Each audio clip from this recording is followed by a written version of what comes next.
I'm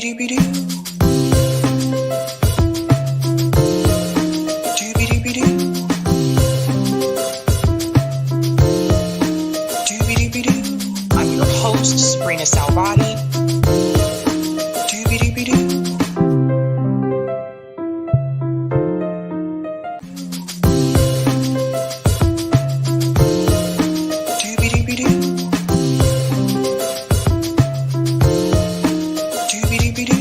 I'm your host, sabrinasalvati.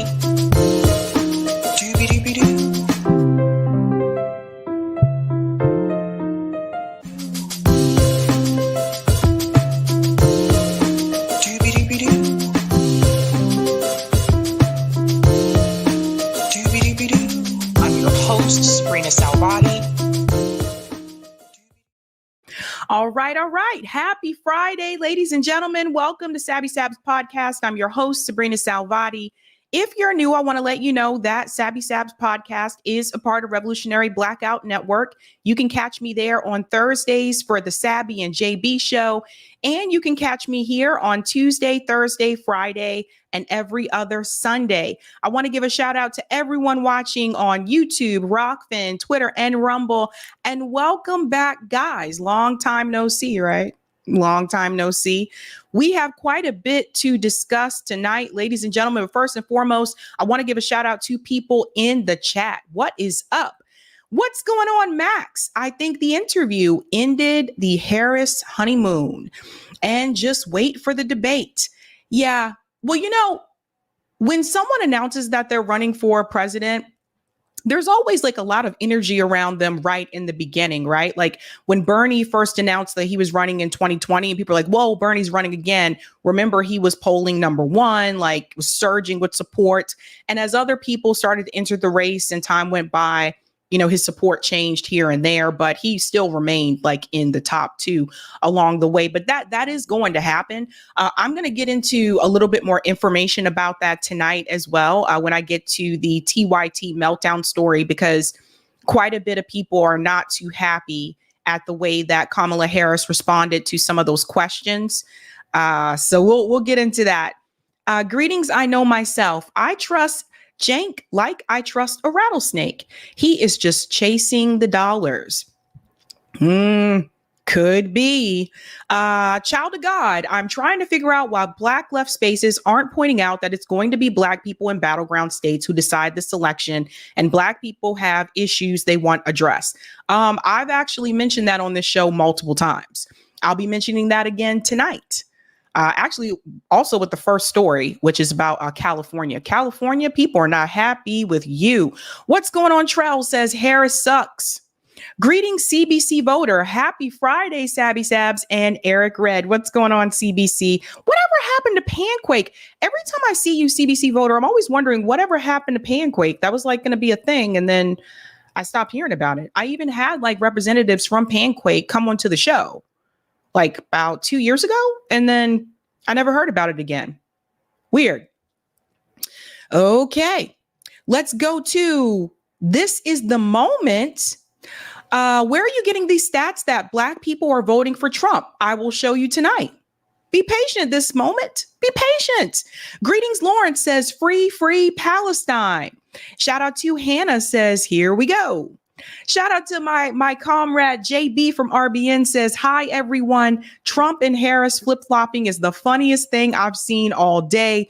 Blue and red MAGA's brains exploded in epic fashion. This is going to be a funny weekend. Yes, I can't wait to get into that tonight. Thank you, Crom. Shout out to Crom says, Sabby, peace. Happy birthday, Fred Hampton. That's right. For those who are not aware, if Fred Hampton were still alive today is Fred Hampton's birthday. Shout out to Ani. Hello, Sabby, JB, and all the RBN fam. Was watching RBN Roundtable, but stopped to watch Sabby live. We'll continue later. Love to see you all together. Roundtable, guys, if you're not watching Revolutionary Blackout Roundtable, you're missing out. It's once a month at the end of the month, the last Thursday in the month, and it's all of us together, and each one of us brings a new story. So if you're not watching the roundtable, you're missing out. Shout out to Chicago. TYT had another meltdown. Oh, I am always here for laughing at their misery. Let's do this. Greetings, Brendan. What up? Sably? Sabmily? What's going on, Brendan? Shout out to Trusting Success says, let's get it. Greetings, Ellen says, FY Extreme stopped. It's working on my end. Maybe refresh Twitter. Shout out to Matthew says, yay. Greetings, Cloudness. Doobie-doobie-doo to Sabby and Peoples. Happy Friday. Let's go, fam. Shout out to Nikki's World. Hello, everyone. 150K on migrant housing. Wow. Yeah, we'll get into that story. Greetings, Randy says, good evening, Sabby family. What's up, Randy? Shout out to PB World. Let's keep up the fight. Greetings, RIP Rafat Alarir. Welcome in, everyone. Be sure to subscribe to Sabby and other channel, Revolutionary Blackout Network. Yeah, guys, make sure Revolutionary Blackout Network is the collective. So it's not just me over there. It's me, Nick, Rome, and JB. So make sure you're subscribed over there as well. Shout out to Samantha says, good evening, friends. Greetings, Anon user. Why only CensorTube and no Rumble? I am on Rumble. Let me check something. Eric, will you double check to make sure the Rumble one's working? I'm on Rumble and on Twitter. Can't help if Rumble's having its glitches. I've had problems with it before, but it is, as on my end, it says that we are connected to Rumble. Greetings, Teddy. Says to Max, it will be an accelerating downhill trajectory for the Harris-Walz campaign after the debate for sure. Shout out to 72 Marshflower. Says hello to Samantha.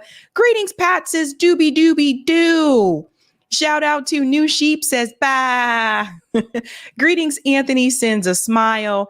Shout out to SF says love the earrings. Oh, thank you. Greetings, Kat says great intro. Thank you, Kat. Shout out to Casey says yay, Sabby and fam. What is up, Cap in Luke says, I'm considering making that little opening jingle my ringtone. Go for it. By the way, I can't take responsibility for that or credit for that ringtone. That was created by Jesse Jett. So follow Jesse Jett. He's a part of Indie News Network. He's not just obviously a political commentator, but he's a singer and he makes a lot of songs. So follow Jesse Jett. Greetings, Chef says, yo, thank you for the super chat and greetings, Walter Beasley. When you said fakety fake, I almost died. Love it. Oh, that's me just being me. Greetings, Beyond Ebony says hello from Be More. What is up, Beyond Ebony? What is up? Be More in the house. That's where my family is from. Be More. Shout out to Alex. Ford's biggest factory was built in the Soviet Union in 1929 in the town of Gorky. This was on the History Channel. Interesting. I actually haven't watched the History Channel in a while. Greetings, Roger. Flint needs a public bank to raise revenue to pay for infrastructure to replace those pipes. Michigan needs a public bank as well. Michigan needs MyCare, aka single payer healthcare. CBI 2026. Those are good ideas, Roger. Shout out to Eric, who says a very happy Friday to one and all. Greetings, Mark Pugsley says, Sabby, make it all make sense. Are we there yet? I don't think we're there yet. And shout out to Steve, who says, hello, everybody. What is going on? Thank you for this falsification. Pancake is still sending out periodic update emails. Okay. Yeah, it's been a while. It's been about 2 years. So I was just curious about the update on that. KZ says Harris is going to be America's Rishi Sunak. Oh boy. Oh man. The jokes are coming in. Thank you for the super chat, Noah. Zionism is the new Nazism. Yeah, I hear you. And shout out to Gupwam says you're live here, Sabs, on Rumble. Yeah, I thought so. Okay. Always nice to check though. Always nice to check. Okie doke. Let's go ahead and give a shout out to everyone who is a Sabby patron. Thank you guys so much for your support. You're holding on everything around here. Actually, all these lights that are hanging around here. I'm so glad you guys can't see my setup because it's bootleg. Anywho, shout out to everyone who is a Sabby patron. Thank you guys so much for your support. If you're interested in being a patron, I have 5 categories: ultimate, sabinators, sabsters. There's also sabbies in the house. And of course, there are members. All of their names are listed here. And you can also see their names scrolling across the bottom of the screen on the ticker. I want to give a special shout out to a new Sabby patron. Over here, we call them newbies. Let's give it up for, and she has my name, Sabrina Beard. Another Sabrina in the house. What is up? Thank you guys so much. Thank you. You guys ready to get started? You ready to get started? Let's do it then. Let's get it started. Let's get it started in here. Let's get it started. Let's get it started in here. What are we talking about tonight, ladies and gentlemen? Oh boy. Cenk and Anna Kasparian Meltdown. We have a number of them. It's not just them. That's what I could fit on the thumbnail. It's Cenk and Anna. We also have commentary from some of the CNN panelists. And we also have commentary from Crystal Ball and Ryan Grimm about Kamala's interview last night. And I want you guys to see, again, it's not just me. I want you guys to see how people are responding, and also some of the people that have publicly come out and said that they were going to support Kamala Harris, what they're saying now after that interview. We're going to get into all of that. We're also going to discuss, Kamala right-wing move. Oh boy. Oh boy. Shout out to Case Study QB and for Hotspot for capturing these clips. We are going to show how Kamala is moving to the right on certain policies. And what does that mean? Not just for the Democratic Party, not just for her administration if she were to win, but also for the two-party system, which I call one corporate party, what that means for that system altogether. We're also going to discuss, this one may come to a shock to some of you, but the numbers are not lying. And we're going to show new polling that shows that apparently Donald Trump has tripled Black voter support. And I'm not joking. I'm not exaggerating. Not exaggerating. It's quite a doozy, but I'm going to explain to you why I think this may be happening. So hold on to your seats for that one, ladies and gentlemen. I was just like, look, this is not to say that Kamala does not have more Black support. Obviously she does, because she's a Democrat candidate and most Black voters do vote for the Democratic Party. However, what is very weird is that Donald Trump has tripled his support from Black voters. And considering he lost in 2020, what does that say is happening there? So another thing I want to add too, I will be doing another Black voter panel that will be next Thursday. We're going to have another Black voter panel, different guests this time around. And again, I'm bringing on people that have different political ideologies so that maybe you'll be able to hear from some of the people that are going to be on next Thursday why this is happening with Donald Trump. We're also going to discuss, Gavin Newsom, people looking at you. People are looking at you some kind of way. Oh boy, California. We're going to get into this story here. 150K migrant housing bill. We're going to get into that. It's very controversial and a lot of people are not happy about it. Not just, and I know a lot of times we talk about it like, well, Black people aren't happy about the benefits, some of the benefits that are going to the migrant community versus going to the Black community. But it's not just Black people. It is not just Black people that have taken issue with this. What will Gavin Newsom do? And I also have another California story. California's in the hot seat tonight, but this one is good news. California and legacy-based admissions. We'll also get into that Alabama ballot measure for November. So we're going through all of the states that have ballot measures this November, so you know what is going to be on the ballot in your state. So I always say, even if you don't want to vote for presidential candidates, if you're in a ballot measure state, please go vote for those ballot measures because it's going to affect you whether you show up or not. So just keep that in mind. Anywho, let's go ahead and dive in. I can already see the comments about the housing. Let's go ahead and dive into the first story. California passed a pretty controversial bill. It has been passed by the legislature. This is why sometimes it's important to pay attention to what's happening in the states. Gavin Newsom has kind of flown under the radar since Kamala Harris has been announced as the Democrat candidate for 2024. You don't hear corporate media talking about Gavin Newsom as much anymore. Have you noticed that? Yeah, because he's not considered in the running anymore for president.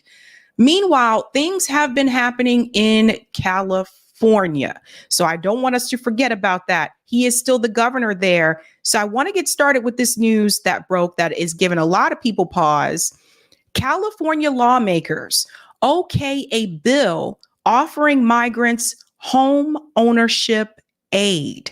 Let's go ahead and get into this clip here from News Nation, and I'm going to break this down. Eyes are on California as a controversial bill providing thousands of dollars in home loans to illegal migrants passes the state Senate, leaving it up to Governor Gavin Newsom to decide. News Nation's Kelsey Kernstein joins us with all the details. Kelsey, this bill facing a lot of scrutiny this morning. Yeah, that's exactly correct. In fact, you've got California lawmakers really calling this one of the most divisive bills they've seen so far this year.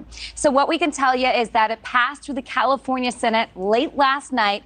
Now there's a lot of questions as to whether Governor Gavin Newsom will sign it into law and how it's going to be perceived nationally. Now, it's called Assembly Bill 1840. If it gets signed into law, illegal immigrants, they would be allowed to enter a lottery system that would give them up to 20% in down payment assistance or up to $150,000 in home loans. So this is essentially. Pausing there for just a second. Did everybody hear that?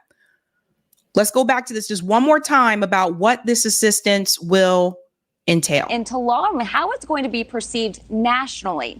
Now, it's called Assembly Bill 1840. If it gets signed into law, illegal immigrants, they would be allowed to enter a lottery system that would give them up to 20% in down payment assistance or up to $150,000 in home loans. So this is essentially. Okay. So again, the bill did pass the legislature. So it's one or the other. It's 20% assistance towards the down payment or $150,000 towards home ownership. So I want to be very clear. This is not to rent an apartment. This is to own a home. Let's continue. Interest-free down payments. So far this year, we know that 18,000 people have applied for the California Dream for All program, and only 1,700 were chosen.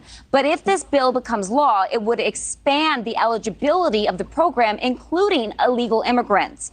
And not all illegal immigrants would qualify. So this would mean that they would be able to show, they'd have to show that they pay taxes, they provide a taxpayer ID or a social security number. But with illegal immigration, such a hot button topic this election year, there's questions on if passing this bill might make Democrats look soft on the issue. Now, Okay, so ladies and gentlemen, 20% or $150,000. Now, I am one of those people that believes that we should have housing for everyone. I approve of housing for all.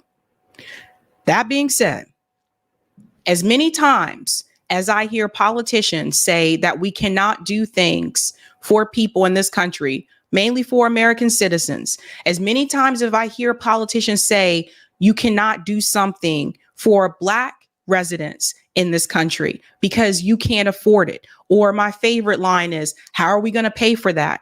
But if you notice, when it comes, and this is the point I've been making over and over again, when it comes to certain groups, all of a sudden, the question is not how are they going to pay for it? They just do it. So here's what is going to happen. This bill has to be signed into law by Gavin Newsom in order for it to obviously come into fruition. I don't know what Gavin Newsom is going to do, But we do know that Gavin Newsom has approved healthcare before. I think that was last year. The problem that I have is this. Obviously, California residents are going to take issue. And it's not, I'm telling you, it's coming from all sides because I've seen the responses. It's coming from white people, Black people, Latino. It's coming from all different races who are like, hey, wait a minute.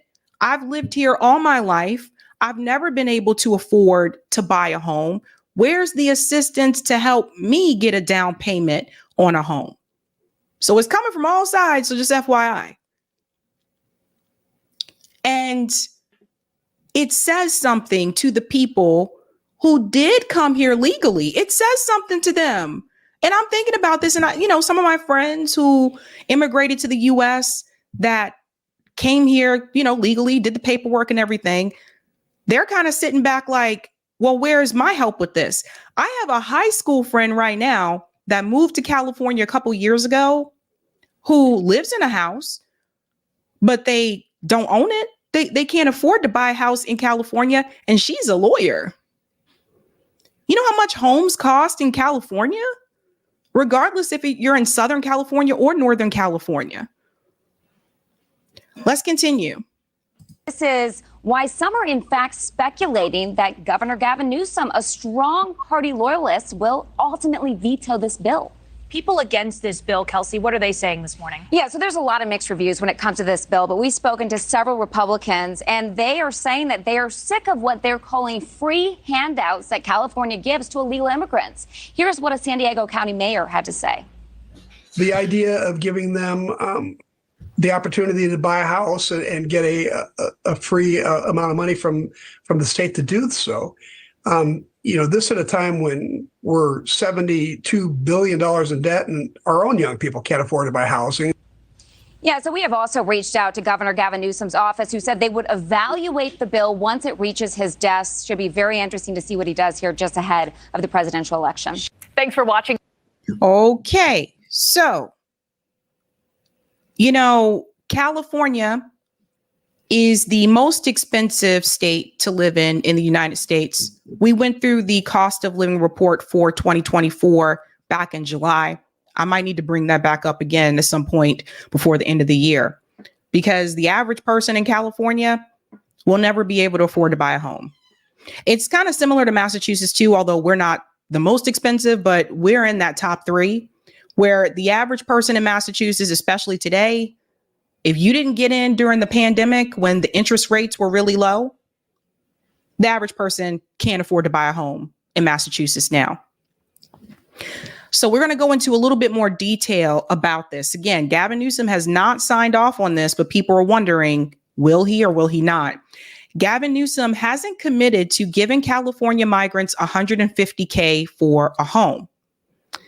As immigration continues to be a hot issue in 2024 elections, California is voting on a law this week that could open up $150,000 in down payment assistance to migrants. Assembly Bill 1840. It was proposed by Assemblyman Joaquin Arambula and would alter the eligibility requirements for the California Dream for All program. Now, currently, the down payment assistance is limited to citizens in California, but the new law would allow undocumented immigrants to receive up to $150,000 in housing grants. The California Dream for All allows residents to earn 20% in down payment help from the state. It's a highly competitive program with only 1,700 Californians previously receiving the grants out of 18,000 applicants. And to this, I say again, America is a wealthy country. There's no reason why anyone in this country should be homeless. Yet I can go to Harvard Square and I'll see homeless veterans at the T. There's a lot of homeless people in this country. And no, not all of them are on drugs. And no, not all of them are unemployed. Now, we can't take care of the people who are already here, but here it is in California. They're trying to go ahead and take care of the people who just got here. So think about this for a second. It was just, I think, a week or two ago where Gavin Newsom was clearing out all the homeless encampments to make the state look better. And I always wonder, like, where are those people going to go? You know, why aren't you helping those people get homes? Why aren't you helping anybody? There's a reason why people are leaving California. There's a reason why California has had mass exodus to other states that are more affordable for people to live in. It's happening here in Massachusetts too. People are leaving Massachusetts and they're moving further south where they can have a lower cost of living. And so that also is causing home prices to increase in the South. It used to be really cheap and affordable to get a house in North Carolina. That is no longer the case because so many people have moved there because it was a cheaper place to live. So the fact that anybody in this country doesn't have a home, there's no excuse for it. Now, we have a military budget, a defense budget that's over $860 billion. And I've said this before, if we were to reduce the defense budget, we could help our people. We could help people here. We could have health care. We could have like homes for people. We need homes for all. The problem that you're running into with California, and they're not alone. You've seen this in New York City. You've seen it in Chicago. And I've seen it right here in Boston, Massachusetts, is that all of a sudden these mayors and governors, and Gavin Newsom is a governor, they seem to have all these resources to help the migrant community, but they never had those resources to help people who are already here. When Black people that live in poor neighborhoods here in Boston were asking for help, we don't have the money. We're strapped. Sorry, we just don't have the resources. But all of a sudden, a new group shows up and all of a sudden you magically have the resources. So this is the problem. The other problem that you are going to run into is that this is going to put the workers against each other. Obviously, people that are a part of the lower income working class that particularly tend to be Black and other minorities are going to have some type of, I don't want to say anger, but they're going to feel some type of way towards the migrant communities because they see them getting benefits that they're not getting. So you have a capitalist class that is actively putting workers against each other.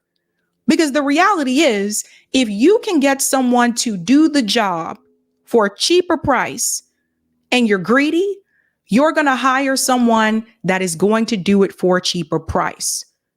Think back to when we had more manufacturing in this country, when cars were made in this country and all the car parts were made in this country. Why did that change? Because the CEOs of those companies became greedy and realized that I can get those parts made cheaply overseas. And I can lay off a lot of these people that are working for me right now and have less people work for me. And I can even pay them less because where else are they going to go? So I always point to this as a labor issue and a class issue. And it shouldn't happen at all. Now, I want to show you something else in this article, and then I'm going to tell you who you really need to point your finger at. Gavin looks scared in that picture. While Gavin Newsom hasn't indicated his support for the program, the new rules would permit undocumented immigrants to apply as long as they had a taxpayer ID number or a social security number. And this is, I'm glad they put this here because this does debunk a myth I've heard from people quite some times. People say they don't have social security numbers. That's not true. So just keep that in mind. This bill would specify that an applicant who meets all other requirements for a loan under the program and who is otherwise eligible under applicable, federal and state law shall not be disqualified solely based on the applicant's immigration status, the proposal shares. So it says the bill has already drawn its fair share of criticism. While some feel the state shouldn't use taxpayer money to help non-U.S. citizens, Arambula said it would be beneficial to all Californian residents who are struggling to achieve home ownership. He goes on to say the ability To do this strengthens local economies, and that benefits all people who call California home. The social and economic benefits of home ownership should be available to everyone. As such, the California Dream for All program should be available to all. When undocumented individuals are excluded from such programs, they miss out on crucial method of securing financial security and personal stability for themselves and their families. So I can think of other groups who have missed out on financial security and personal stability for themselves and their families. I don't see anybody rushing to help them get any houses. I don't see people rushing to help people who are freedmen, American descendants of slavery. I don't see people trying to help all of us get homes. Granted, I do have a home. Thankfully, due to the 2020, during the pandemic, the interest rates dropped dramatically. That helped me out. But the reality is, not everybody got that opportunity. So where is that same push? I want to show you something. So again, Gavin Newsom, we'll see if he signs this into law. But I want to talk about the wealth gap in California. We're focused on California because that is where this may happen. Persistent gaps for Black Californians would take over 248 years to close. So check this out. This is always important to look at what the data says. Let me make it a little bit bigger for you.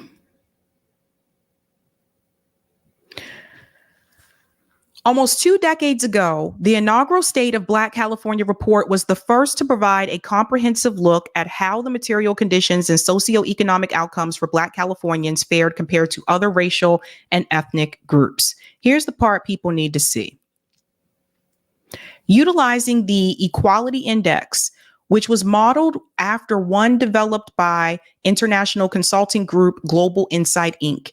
The researchers found that Black Californians' overall socioeconomic outcomes improved by an average of 21.7% in the state based on census data from 2000 to 2020.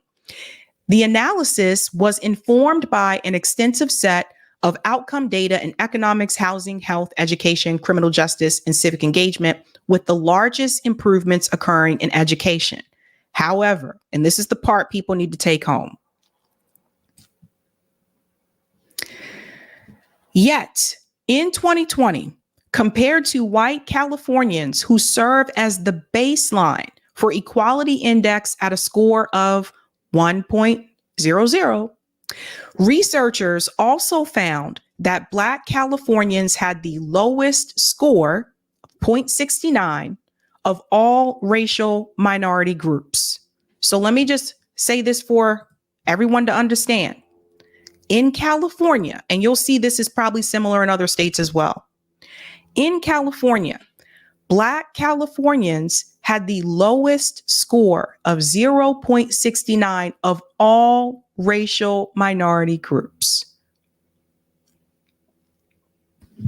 Now let me show you what the other groups had.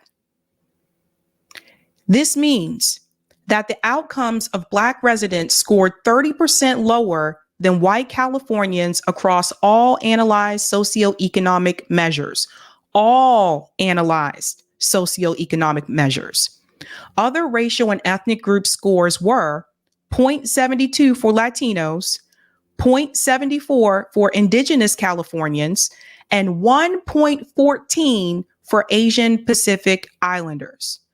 So this is what I've tried to explain to people before. We are at the bottom. So when I think about this program, this legislation, this bill that was just passed by the California legislator, when I think about that, where is this same type of bill or measurement to help out Black Californians who are at the bottom of all the other racial ethnic groups? There have been multiple measures in California to push for reparations for Black Californians. Camilla, who was a part of the task force, she came onto the show to talk about it. And the response was, we can't do this. We can't afford it. Where did all this money come from?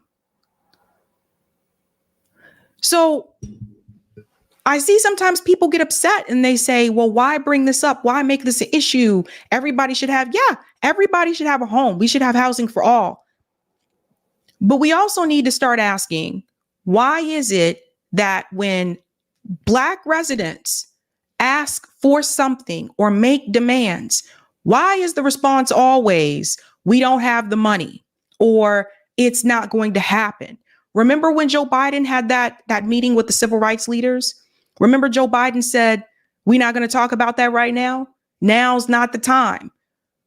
That just put that to the side. We're not dealing with you right now. We don't want to deal with your issues and your concerns. But here is $150,000 or 20% down payment to help migrants that just came to California, those that win this lottery program.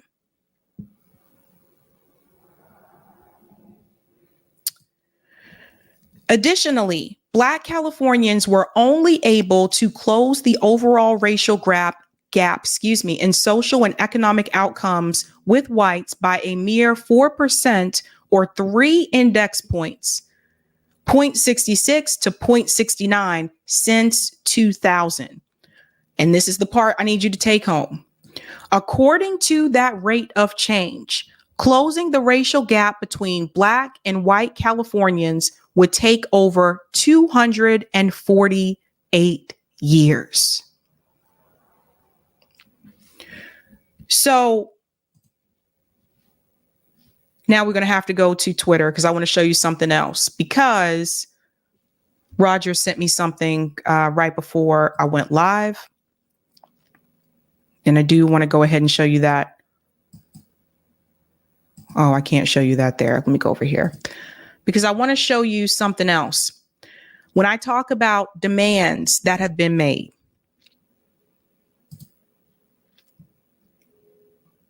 and it's just disturbing.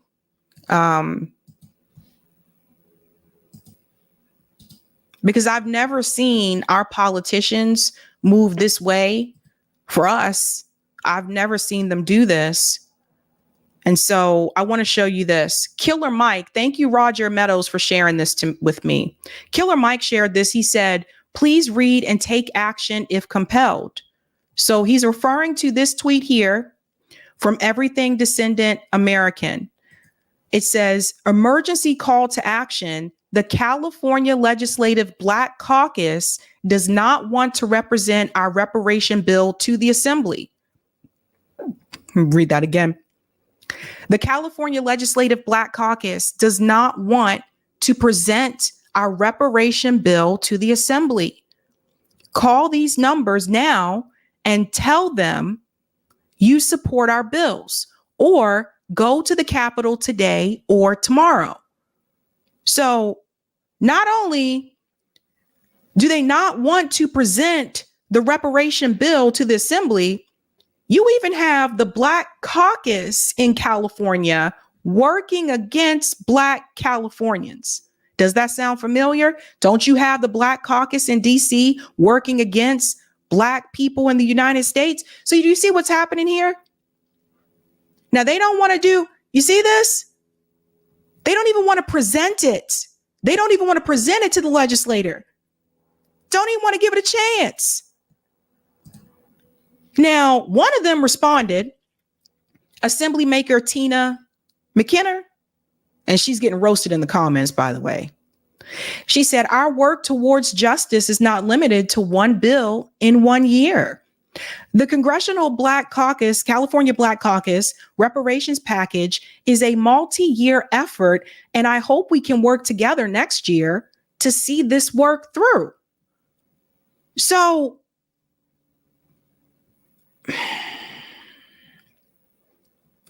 she's really getting roasted in the comments. I'll make sure I'm under the right one. Yeah.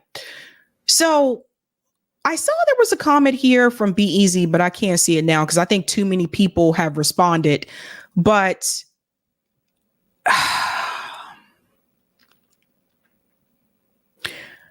this person here, after all the sweat and equity put into garnering support for all three bills, it is a major miscarriage of justice for the California Black Caucus to commit to denying justice to descendants of freedmen while promising justice and equality for everyone else. We see you for what you are.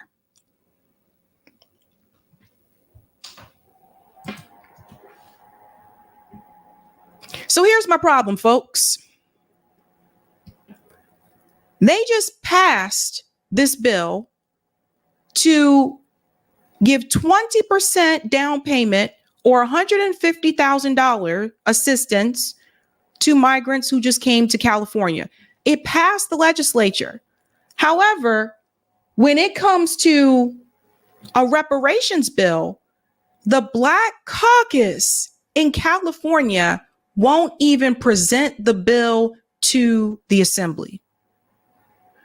Do you see the delay? Do you see the problem? This is why people say the things that they say about you are not putting our needs first. You are not prioritizing what we need. Not even the Black Caucus in California, apparently.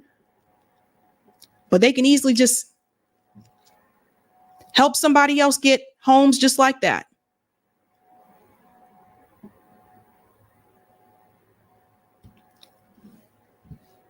We have to do better for our people. Like it's unnerving to me because like I said, I agree everybody should have housing. I feel like we have enough money in this country where everyone could have housing. I feel like there's no excuse. There really isn't. And then I see that now they want to give housing to people, but they're not even prioritizing the people who are residents. They're not even prioritizing the people who are already here, who grew up here. Something has to change. And I don't know if Gavin Newsom is going to pass this bill or not. He has to sign it.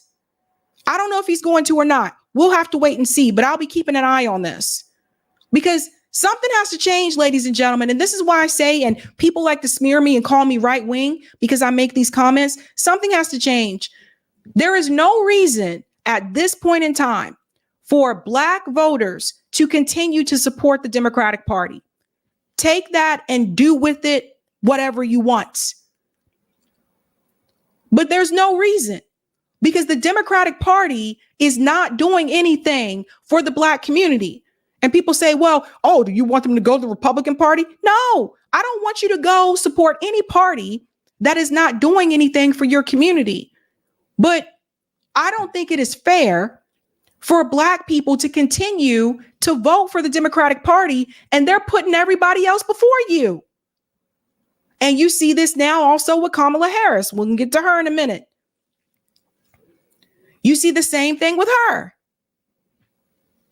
So people can say whatever they want about me. So they can say whatever they want about me.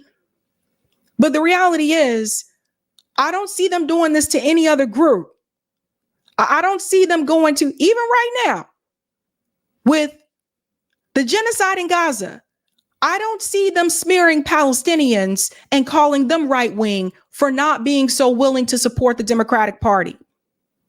I don't see them smearing the Latino community if they don't want to support the Democratic Party without getting concessions.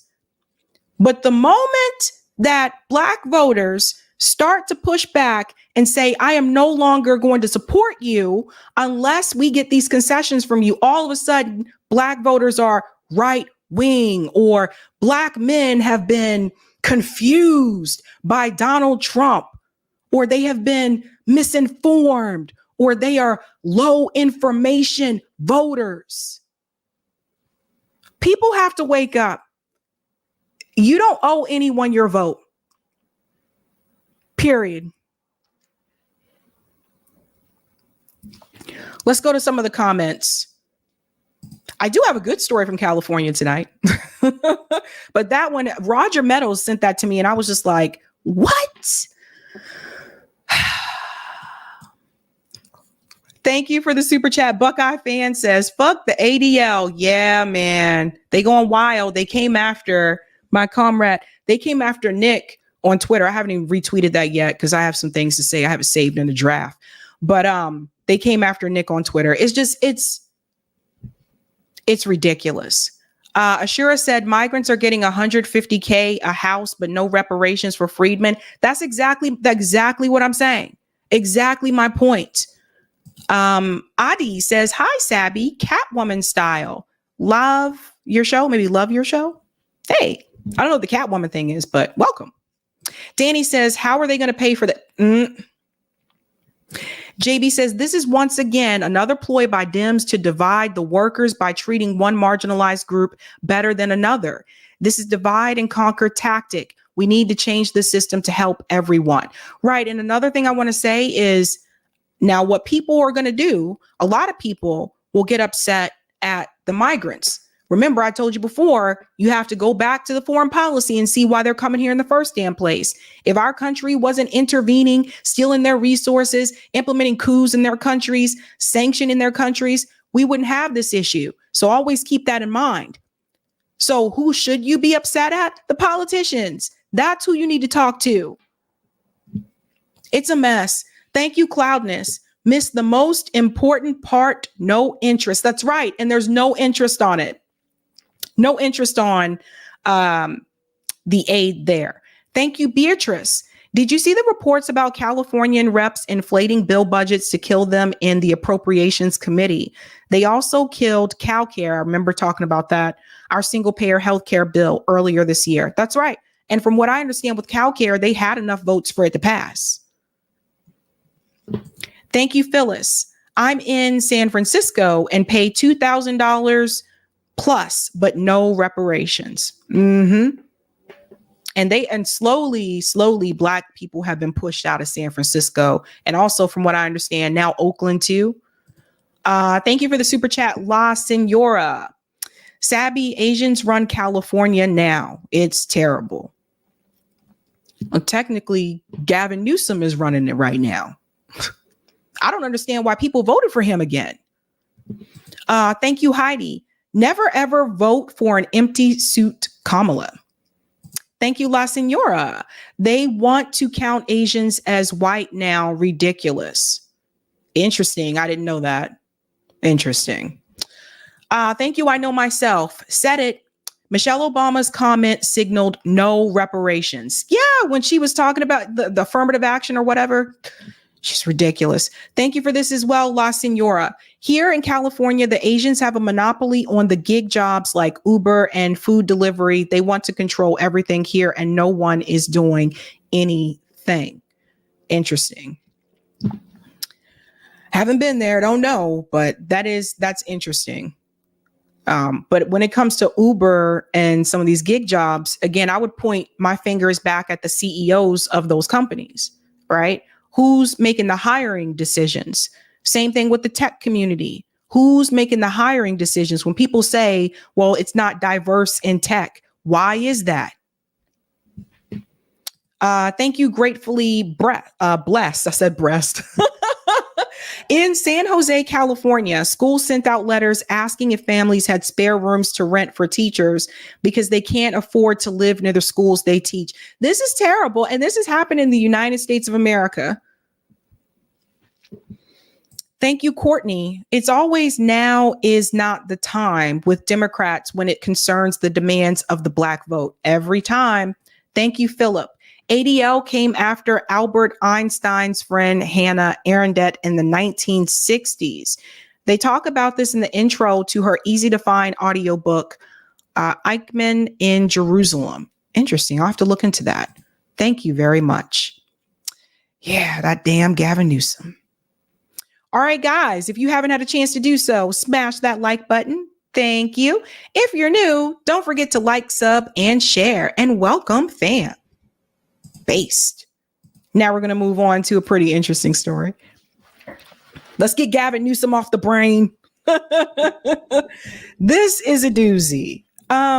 So if you have not noticed, Kamala Harris is moving to the right on certain policies. And I always push back to people who want to criticize Republicans that have these positions. I want you to make sure you're criticizing Kamala Harris for now having these same positions as well. But that's what she's been doing. If you've paid attention to her positions when she ran for president in 2020 versus how she is now, whether it's healthcare, whether it's fracking, etc. But this is being called out on corporate media. She is trying to basically move as far away from progressivism as possible. So you have to remember when she selected Tim Walz, remember Nancy Pelosi said that Tim Walz was not progressive. She said he's a moderate, straight down the middle, right? So keep that in mind when you think about Kamala Harris. Here is one of the ways she moved to the right. And shout out to Case Study QB for this. James Carville calls this out about Kamala Harris, how she's been flip-flopping on some of these key issues. But here's one example of her moving to the right on certain issues. Listen to this. Well, by my plan, by 2045, we will have basically zero emission vehicles. Only 100%. By the way, that wall will never get built. There's no question I'm in favor of banning fracking. You support the Medicare for All bill. I believe it will totally eliminate private insurance. So for people out there who like their insurance, they don't get to keep it. Let's eliminate all of that. Let's move on. And the Democrats' elder cue ball, James Carville, is worried Harris went too far to the left in 2019 and will have a hard time walking it back. Ineffective answer for 2019, which is not good. I really moved to the left in the primaries, and she needs overarching answers to place all that in context. I think she will have one. That's the number one thing that worries me. So that was James Carville saying that Kamala Harris was too far to the left when she ran for president last time. This is the problem, Jessica, isn't it? You know, perhaps if you're a Democrat, why not just be the same person all the time? You know, why adopt a different persona before an election, which is supposed to be centrist, and then when you get in, all of a sudden you go radical left? Why be two people? It's like having a secret family, Jessica, that you hide from other people. So this is pretty standard fare that someone who has run before had policies that they don't necessarily implement while they're in office. And the closest proxy for what Kamala Harris would be is who Kamala Harris was as VP and part of the Biden-Harris ticket. And I understand that that is a problem for some people, but you cannot run from that. You can run from a position you took in 2019. And we've discussed this before. You know, I think that she could do very well to roll the clips, right? Show me what I said, and I'll explain to you about how different it is once you're actually governing, and that you can't get things like that passed. Something like a Medicare for All, for instance. A lot of people wish that we could have great public health care and that you didn't need private health insurance, but they wouldn't go and say you should eliminate private health insurance, and that's how President Biden. Communists would say that. That's not true. All over true. Europe, they're not communists. We'll be right back. Okay. But all over Europe, wealthy people get private health insurance because the other system sucks. But they're not. But the people who advocate for public health insurance are not communists, and a lot of people do. When I was there, I used the NHS. Are they though? I lived in London, and it was terrible. I got my own private doctor. Same. Actually moved in with me. That's a beautiful story. But I think that people are going to have a lot of trouble pinning her down as just a massive flip-flopper, looking at... Pinning her down, Jessica. Come on. I think you need to make a correction right now. Jessica, come on. Pinning her down, really? I can't today. Whatever. When you are competing against Trump, who has a long record of doing... I'm for an actual abortion ban. I'm not Talk about her. Well, but I'm talking about the race that she's participating in, and she's running against someone who wants to ban TikTok, then doesn't want to. I'm for a national abortion ban. Now I'm not. I'm for visas for highly skilled migrants. Now I'm not. Those are the standards by which she's going to be judged, which I think will be a help for her if she is coming back from taking positions that are not that popular. Well, Shout out to Case Study QB there in the chat. What's going on, Case? Case does awesome clips that you see on this show lots of times. So that is one example there of Kamala Harris moving to the right when you look back at where she stood in 2019, when she was running for president at that point in time. Yeah, she has moved further to the right. Now, what's hilarious to me is the conversation there about healthcare. No, that's not communism. People need to look up the definition of communism. And yes, a lot of countries in Europe do have universal healthcare. So the people there don't have to worry about a medical debt. They don't have to worry about having health insurance that's going to cover certain procedures or whatever, or their health insurance being tied to their job. Like, they don't have to worry about that. They know regardless, as a resident there, they are going to have health care. And that's important. Now, she supported Medicare for All when she ran last time, and then she got so much pushback from the media about it, she decided to change her mind and say that she did not support Medicare for All. And she's done this on a number of issues, right? So some of these people that were like Medicare for All, they turned around and changed the word to access to health care. Well, I mean, technically, all of us have access. Any of us can walk into an emergency room. You may not necessarily have, a primary care, doctor, but any one of us can walk into an emergency room. So just keep that in mind. Now, I want to show you how she's moving to the right when it comes to business. This is also Case Study QB sharing this here. Listen to how Kamala Harris would fare when it comes to the business community. Of course, about regulation too. Are we going to keep Lena Khan or not? It's a great question. I think a lot of people in the tech industry are sort of hopeful about Harris. She is someone who has been sort of pro-immigration, or not immigration, innovation, and she's really worked a lot on artificial intelligence. And so there are some indications that she could potentially be more pro-business or business-friendly than Biden was. I did reporting that she's met with some of the biggest names on Wall Street. CEOs have come to both her residence and the White House, so she's certainly been picking the brains of CEOs and Wall Street, trying to get their assessment of really how the Biden administration and their state of regulation has impacted them. So she's certainly going to be someone who has a listening ear, but again, still a Democrat here. So you hear that?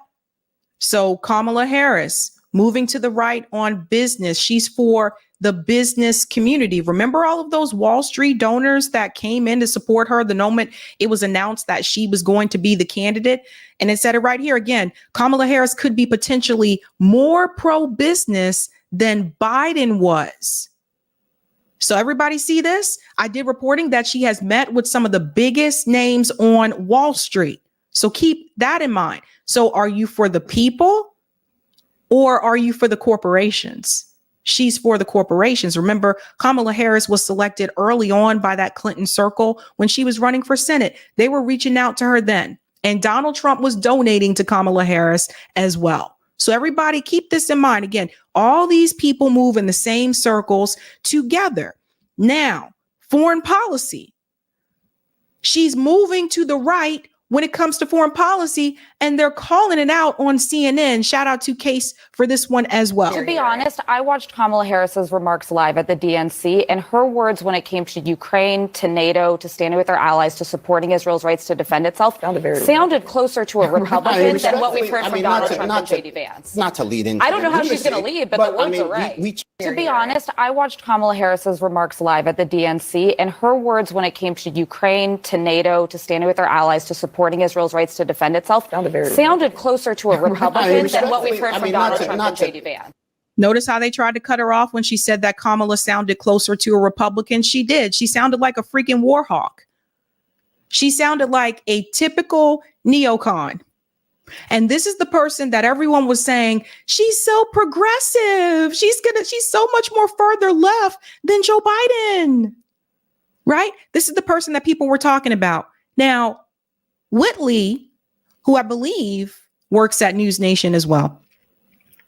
Whitley Yates she kept a timeline of all of these positions that Kamala Harris has changed on. So shout out to Whitley. Can we give Whitley a shout out? Okay. Whitley Yates says this is why it is important to get policies in writing.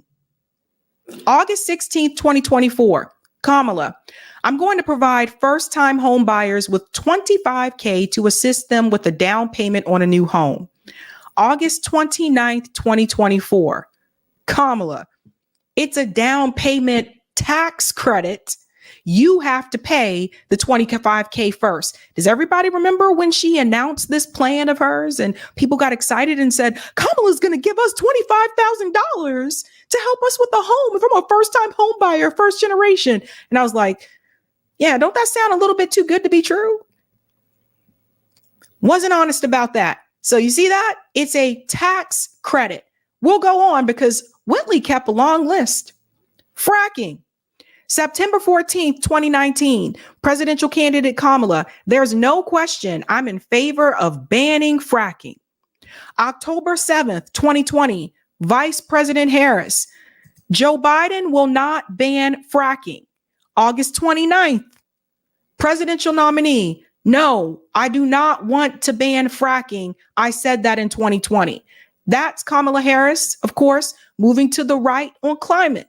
But she's progressive according to some people. Let's keep it moving. I told you they watered down what it means to be a progressive. Medicare for all and eliminating private insurance. January 28th, 2019.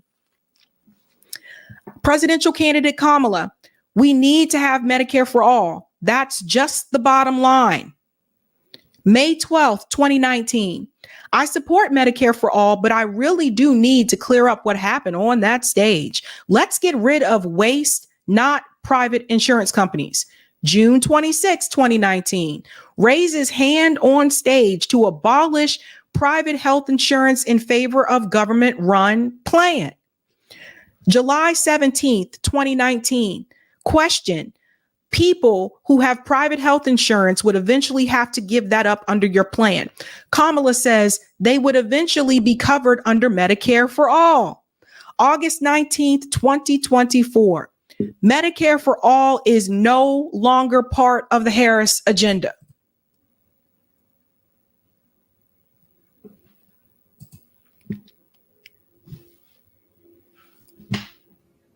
Okay, so I mean, Whitley, she took notes. Immigration Part 1, December 4th, 2012.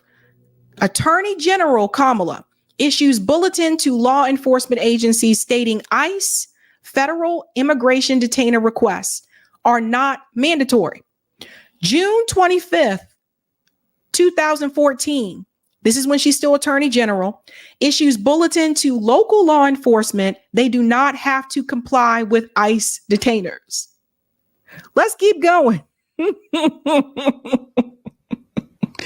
Immigration Part 2, February 25th, 2018. This is Senator Kamala.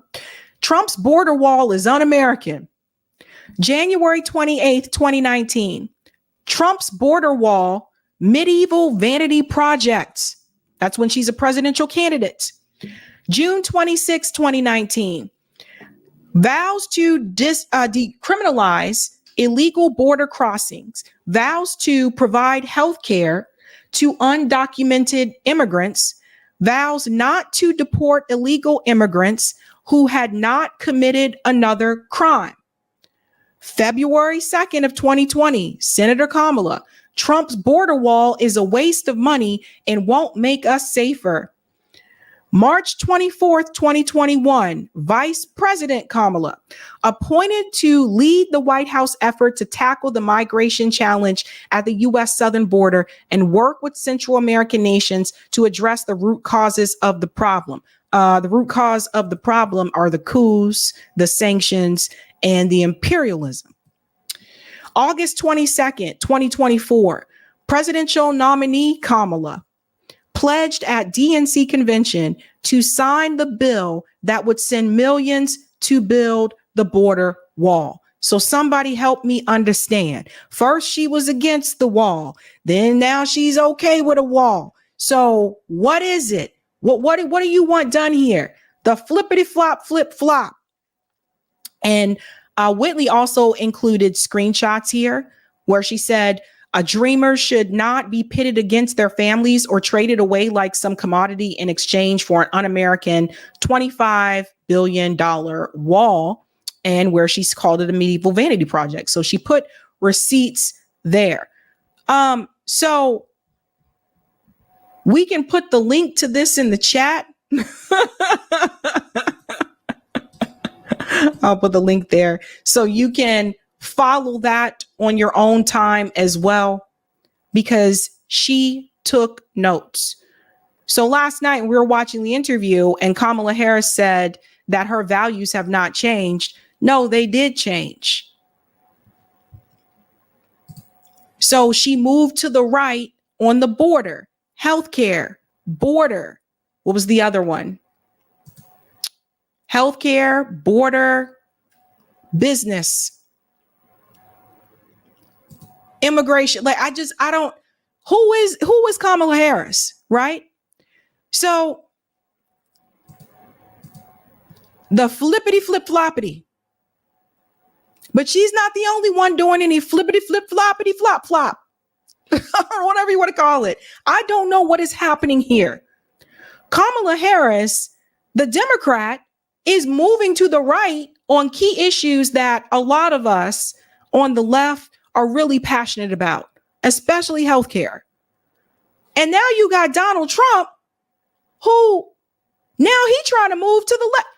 Let me show you. Oh my God. Flippity flip floppy. Listen, people lost their cool today when this went across Twitter. This went viral. People are losing their shit. You got Blue MAGA is upset and MAGA is upset because people are like, what is happening here? Donald Trump is now saying, I am announcing today that under the Trump administration, your government will pay for, or your insurance company will be mandated to pay for all costs associated with IVF treatment. Listen to this, fam. I'm not joking. I'm announcing today in a major statement that under the Trump administration, your government will pay for, or your insurance company will be mandated to pay for, all costs associated with IVF treatment, fertilization for women, IVF treatment. Because we want more babies, to put it very nicely. And for this same reason, we will also allow new parents to deduct major newborn expenses from their taxes so that parents that have a beautiful baby will be able. So we're pro-family. Nobody's ever said that before. But the IVF treatments are expensive. It's very hard for many people to do it and to get it. But I've been in favor of IVF right from the beginning. I'm announcing today in a major statement that under the Trump administration, your government will pay for, or your insurance company will be mandated to pay for, all costs associated with IVF treatment, fertilization. So here's the thing, folks. You guys know I approve of Medicare for all. I approve of universal health care. I've participated in protests about this. I've given speeches about this. I agree and approve of it. It's one of the things that attracted me to Bernie Sanders' campaign was the Medicare for all. But I thought Donald Trump said when the government is paying for your health care, that this was socialism. I thought he was against that. What is happening? So how do people feel? How do Trump supporters feel about the government? Is it okay now for him to have the government pay for any type of health care for you? I thought he didn't want that. Lana said, this is an example of Trump being swayed by latest person's story he heard. He heard Tulsi's story and decided to go for it. Colin, the reason why Trump is saying this is because many evangelical Christians have children via IVF. I know a few of them. Okay, but hold on to the evangelical. Hold on for a minute, because we ain't done yet. We're not done. And here's the thing. I don't disapprove of, them helping people to have babies. I know, like, look, infertility is a struggle. I don't disapprove of that. But I thought that was socialism. I thought that's what he said, right? Like, government paying for your health care or running any part of your health care, that's socialism. That's communism. Like, I thought you were against that. And then there's another one. Wait for it.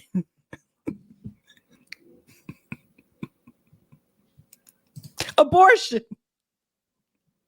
So anyways, Ron Filipkowski says, boom.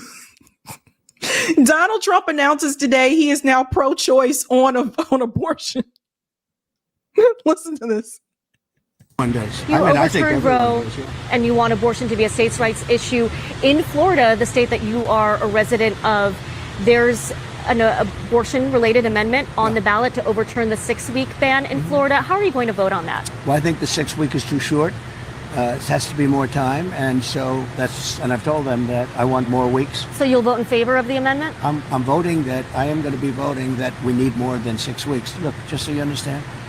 Everyone does. You overturned Roe and you want abortion to be a states' rights issue. In Florida, the state that you are a resident of, there's an abortion-related amendment on the ballot to overturn the 6-week ban in Florida. How are you going to vote on that? Well, I think the 6-week is too short. It has to be more time, and so and I've told them that I want more weeks. So you'll vote in favor of the amendment? I'm voting that I am going to be voting that we need more than 6 weeks. Look, just so you understand. But I thought that Lana said this is going to be the craziest election night ever. Can you imagine? But here's the thing. I thought that again. So to that point, because Rob made this point in the post, Ron made this point in the post. What say you evangelical voters? So how do evangelical Christians feel about Trump saying he's in favor of it going past 6 weeks? Because, Florida has the stricter, I'd say harsher restrictions about abortion. But Trump is saying that, well, no, I think it needs to be longer than 6 weeks. And here's something I'll tell you, too, because the reality is, like, you could be 6 weeks pregnant and still not know you're pregnant. It's just the reality. So, but still, what is happening? Like, what is happening here? So how do evangelicals feel about that? Especially those that feel that the point of conception isn't right. And some do feel that way.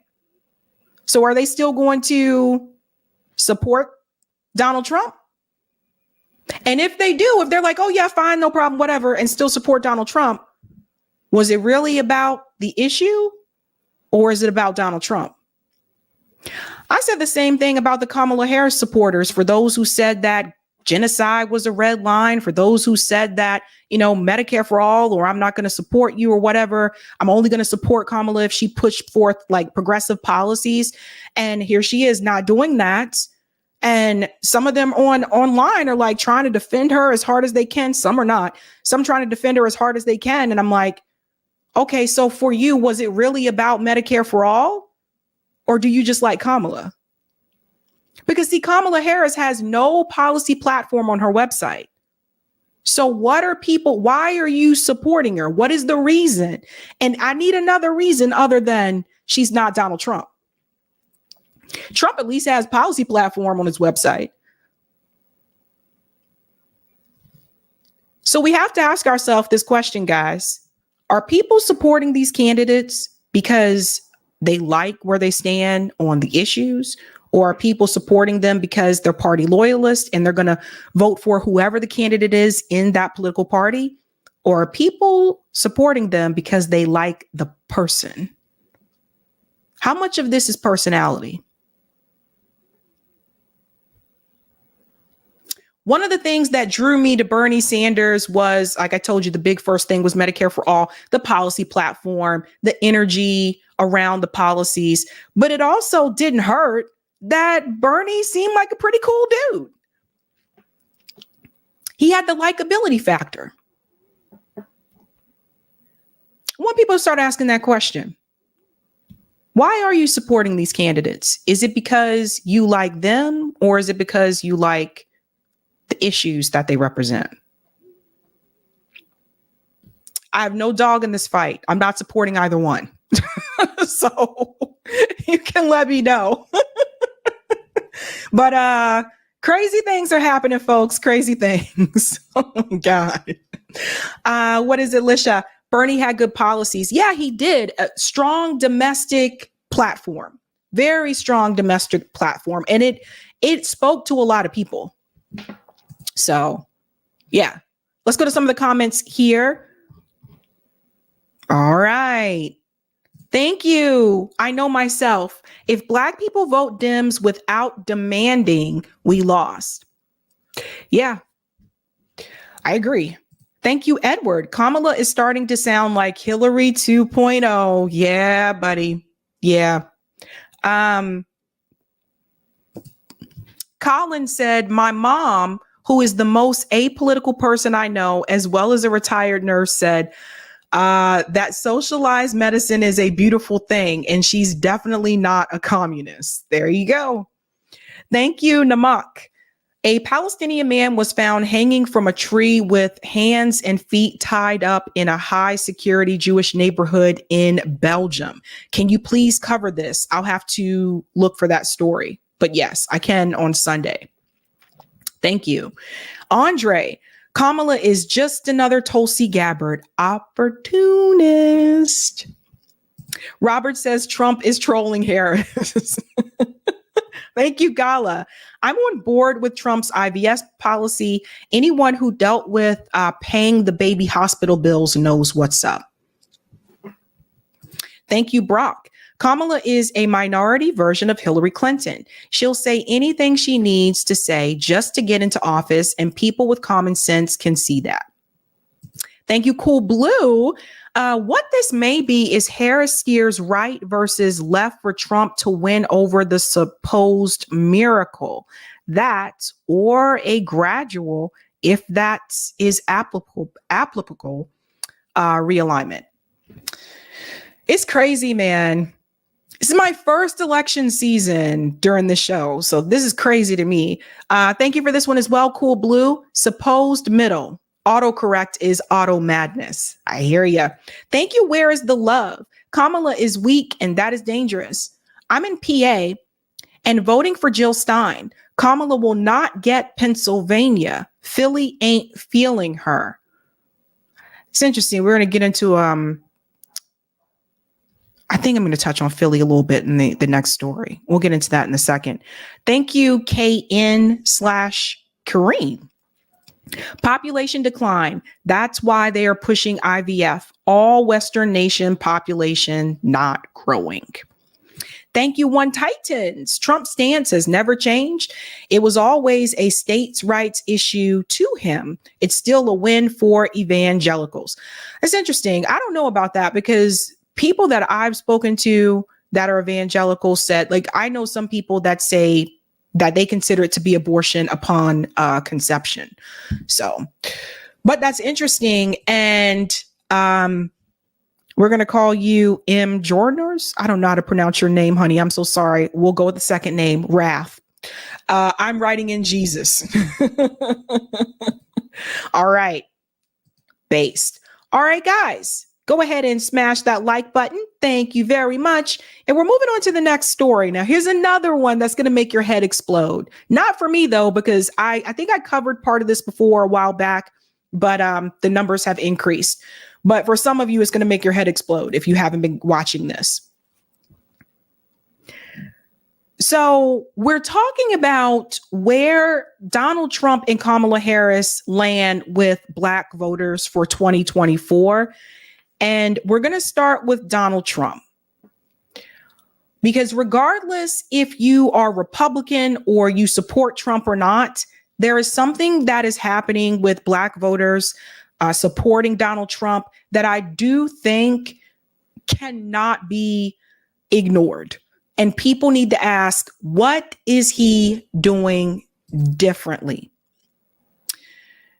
Donald Trump right now has somehow managed to triple his support with Black voters when you compare it to 2016. Now, this was discussed earlier with Charlamagne the God, Angela Rye, and CNN.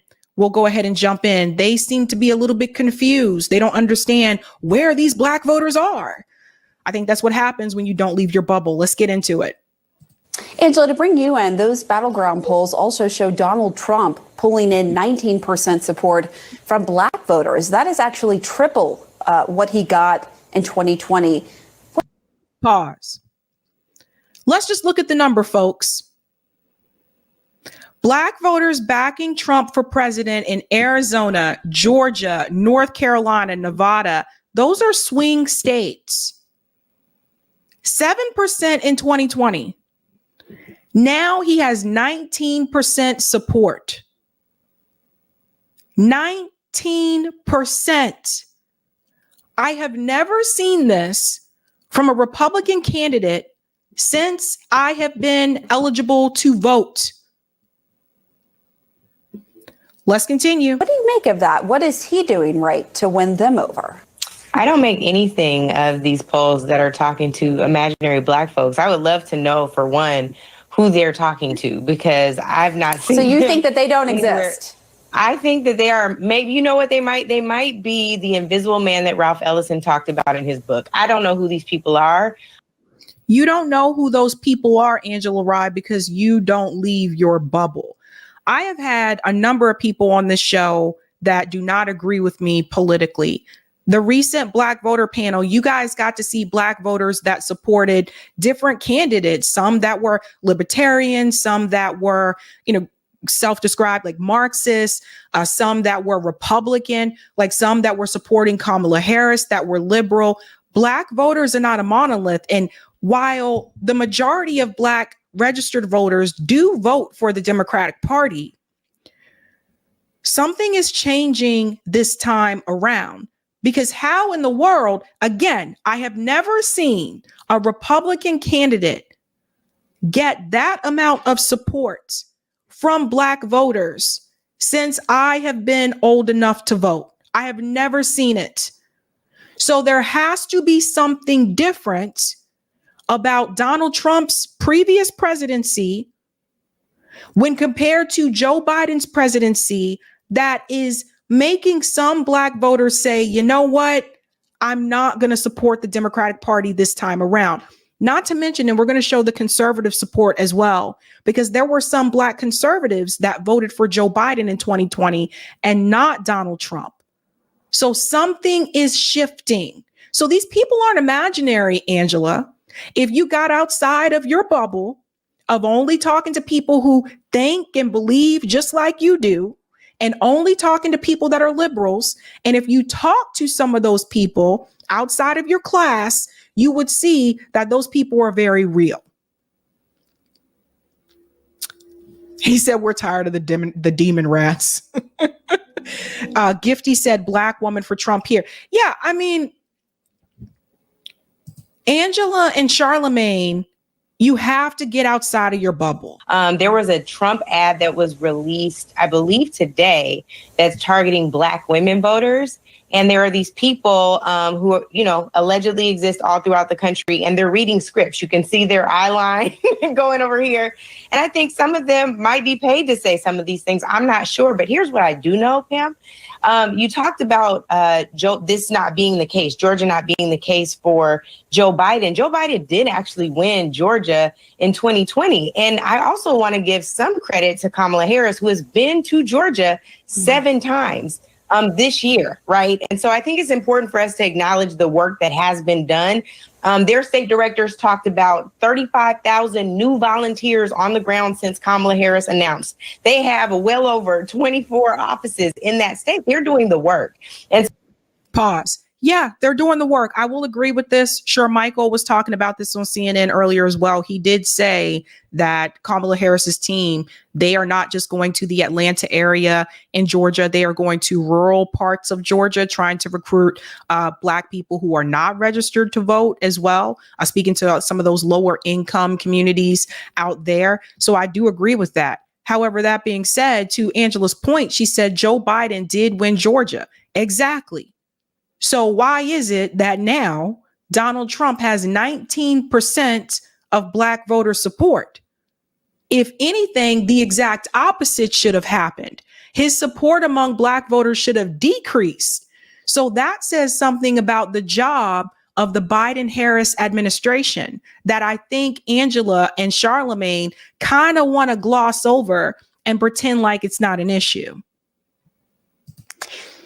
So what you do see with polls and what you do hear from folks who are registered voters is that the tide is changing, that they're excited about the change and the excitement that Kamala Harris brought to the top of the ticket.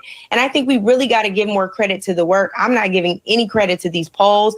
Polls end up being wrong all the time. And I've seen polls that say 15%, 19%, 18% of Black. Polls are wrong all the time, except for when it's your candidate, because when the polls are presented to you, Angela, about Kamala Harris, you're totally fine with those polls when they're in favor of Kamala. So the polls work for you when it's your candidate. So this is something that people got to continue to point out here. So now all of a sudden she's saying the polls don't matter. Listen, I have been following this for quite some time. Donald Trump's support with Black voters has not decreased since Kamala stepped into the race. If the change was Kamala Harris, then why is it that his support has not decreased? Black folks, I don't believe it at all. I really don't. So I want to follow up with what you had said about, who are these voters? As I said, the 19% of Black voters supporting Trump. Our CNN's Ali Reeve actually recently spoke to a Black voter in Virginia who owns a shop that sells pro-Trump merchandise. Here's what she said about his outreach to Black voters, and I'll get your reaction on the other end. Wait till you see this, guys. I think their efforts are succeeding tremendously. All the things that have happened to President Trump, the attacks on him, have done nothing more than strengthen Black people's connection to him. Because. So let me pause. This woman here, she owns a Trump store in Virginia. So you see what they're doing, right? They pick the most stereotypical Trump supporter. They found for the Black Trump supporter, they go and find the most stereotypical. I seen the whole interview with her, the whole stereotypical Black Trump supporter that there can be. That's what they do. Most people that I have spoken to that are supporting Trump are not on the same page as this woman. You have to see the full interview to see what I'm talking about, because as they walk through the store, she has funny joke t-shirts that say something about white power and all that kind of stuff. Like, she's on that level. So just keep that in mind. But Dana with the data, who was on here for the Black panel, for example, Dana with the data is supporting Trump, and she's not doing this stuff. You see what I'm saying?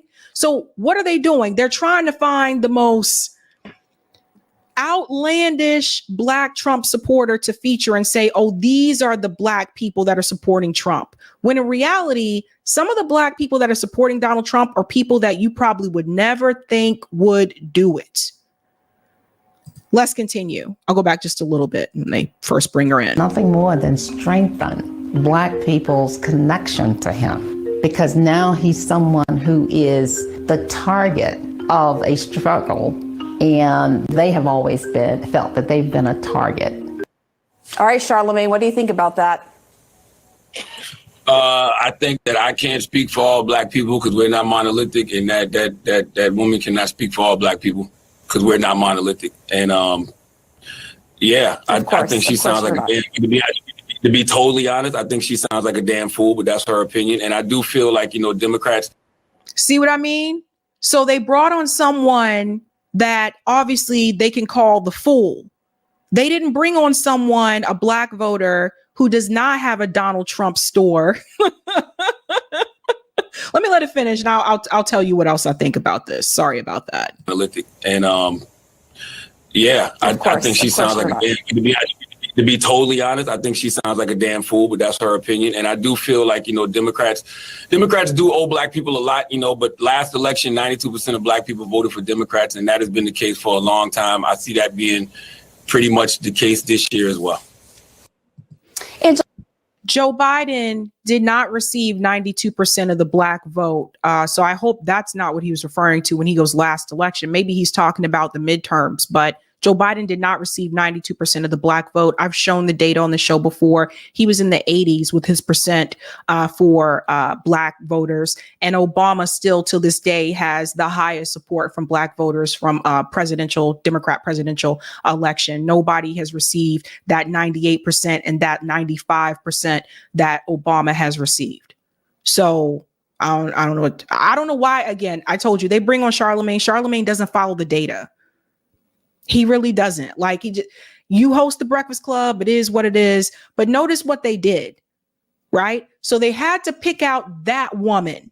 They didn't pick out like a black woman who doesn't have a Trump store, who may be very active in the black community and is not like obsessed with Donald Trump, but is voting for him because of economic issues.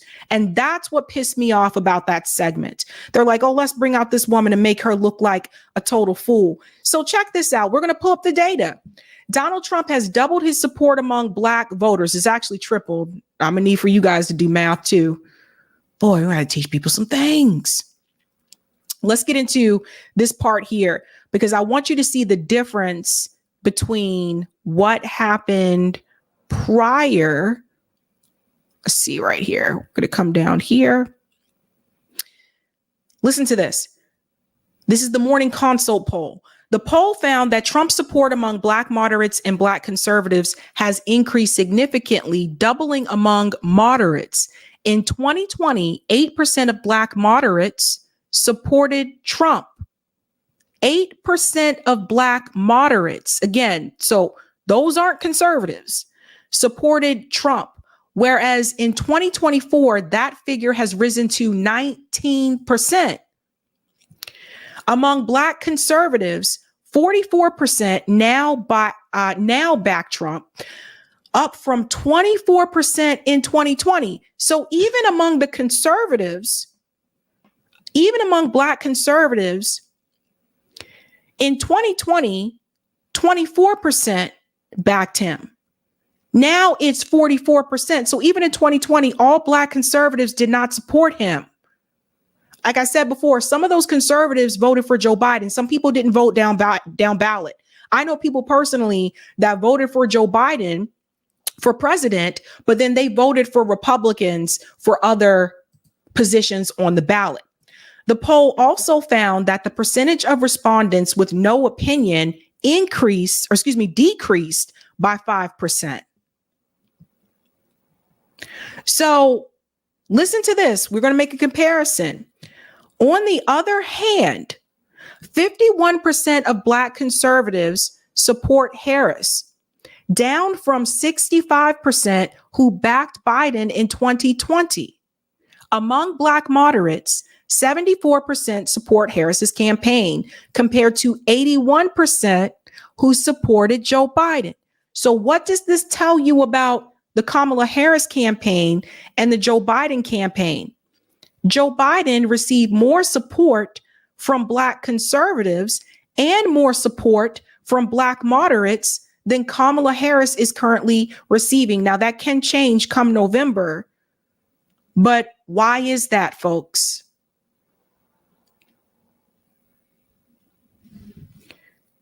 We have to ask these questions because remember, Joe Biden was not doing well in the polls. He was not the strong candidate. So Dem leadership said, Joe, you got to go. You're not going to win. The polls are showing you don't have a chance. Let's go ahead and bring in, he brings in Kamala to the disagreement of Obama, because Obama did not want that. He wanted an open primary, but he brings in Kamala. And according to the corporate media, Kamala is just soaring and surging through the roof. Like, they're like, oh, this momentum, and it is great. It's popular. It's woo! Joy, joy, joy, joy, joy. They got the same artist that made the painting of Obama that said hope. They found him. He made one of Kamala, and this one said forward. You know, it seemed like everything was lining up just perfectly for her. But they weren't showing us all the figures. And this is what I've been trying to explain to people. Now, Don Lemon is now back out doing the Man on the Street series. Like, he's no longer with CNN, of course. Now he's kind of doing his own thing. So he's out there talking to Black voters on the street. And I want to show you what Black voters said to Don Lemon about who they were going to support in November. So listen to this. How are you feeling about the election? I'm going for Trump. I feel like every time they don't want somebody who is good for us to win, they throw somebody black in our face thinking that's going to like make us vote for the black person. I voted for Obama because he was black. I don't want to vote for her because she's the first black woman to run for president or to win. I don't vote. Well, I want Donald Trump. I'm sorry. I want Donald Trump. Why do you apologize? Well, I know nobody likes him, but we had good times with Donald Trump. I'm running for Trump, so. You are? Yeah. Yeah. Well, why? Yeah. I don't know. I just always been a fan of his, so that's what I'm running for. I used to be against Trump. I used to live in Virginia. I saw the bad side of it, but really moving to Cleveland, I saw the other side of it. I'm supporting Trump. You are. Mm-hmm. Because? Because it has to change. Yeah. It has to change, and now I vote more for what fits me better as a person, rather than voting for the black person or voting for the first woman. So What do you think about Kamala Harris? I think they say she's phony and fake, you know what I'm saying? So, like, you know, I'm like Trump saying, you know, what are you, you know? So I'm not feeling her. People get mad about it, I'm just not feeling her. I don't like her the way she speaks, the giddiness, the laughing. Everything's a joke, and it's not a joke. We're in trouble. I'm going for Trump. Kamala was on Biden's team, and I don't like Biden. Gas wasn't this high when Trump was our president. Food wasn't this high. I'm going for Trump. How are you feeling about that? So does everybody notice something here? There was one white woman. Sorry, I didn't want to forget about her. But does everybody notice something here? For all the hate that is being thrown towards black men, because some black men, it's showing in the polls that he is winning support in that area. These are black women. A lot of the ones here are black women. Nico House is in. What is up, Nico? This is really how people on the streets talk about the two. And people think we're making it up when we tell them that. Right. And so I would say to Angela Rye, you need to get out there on the street and talk to people. You have to get outside of your bubble, because when I have conversations with people just face to face, this is the same type of thing that I hear. I tried to warn people about this last year on Rising. I was like, I don't know. Or like, most black people I spoke to said they're not going to vote at all, or they said they're going to vote for Donald Trump. That's what I've heard from most black voters, but most are going to said they're not participating. So it is what it is, right? So we see this again. People are saying, I don't know where those numbers are coming from, but if you leave your studio and you talk to people on the street, you'll hear. So Jen Psaki apparently saw that clip from John Lemon, and she was not so happy about that. So she brought him on and Don Lemon decided to explain to her where people were coming from. Listen to this. Was there anything, what did they think about Harris? Did they have anything to say about her? They did have, listen, it depends on where you are. We went to a number of different battleground states in Pennsylvania, Ohio. We were in Michigan, Indiana, on our way, obviously, Illinois, on our way to Chicago. And it sort of depended on where you were. Pennsylvania, well, I shouldn't say Pennsylvania, I should say Philadelphia, was a bit more liberal, and the answers to the questions about her and him were quite different. But for the most part, in Pittsburgh or at the Jersey Shore and in Atlantic City, in Ohio especially, many people did not know who she was, right? They weren't familiar with her. So I think she has to reintroduce herself to the public. But for him, I think that they thought that he's better for the economy. And that, again, that he gave them, that he brought money into the community, and or that he was on black people's side. See, and that's not something that Jen Psaki obviously wants to hear, right? You see the look on her face. She doesn't want to hear that. Lisa said, why is he dressed like a 1920s gangster? I don't know. He does. He has on like the pinstripe. I don't know what's happening there. All he needs is the hat, Lisa.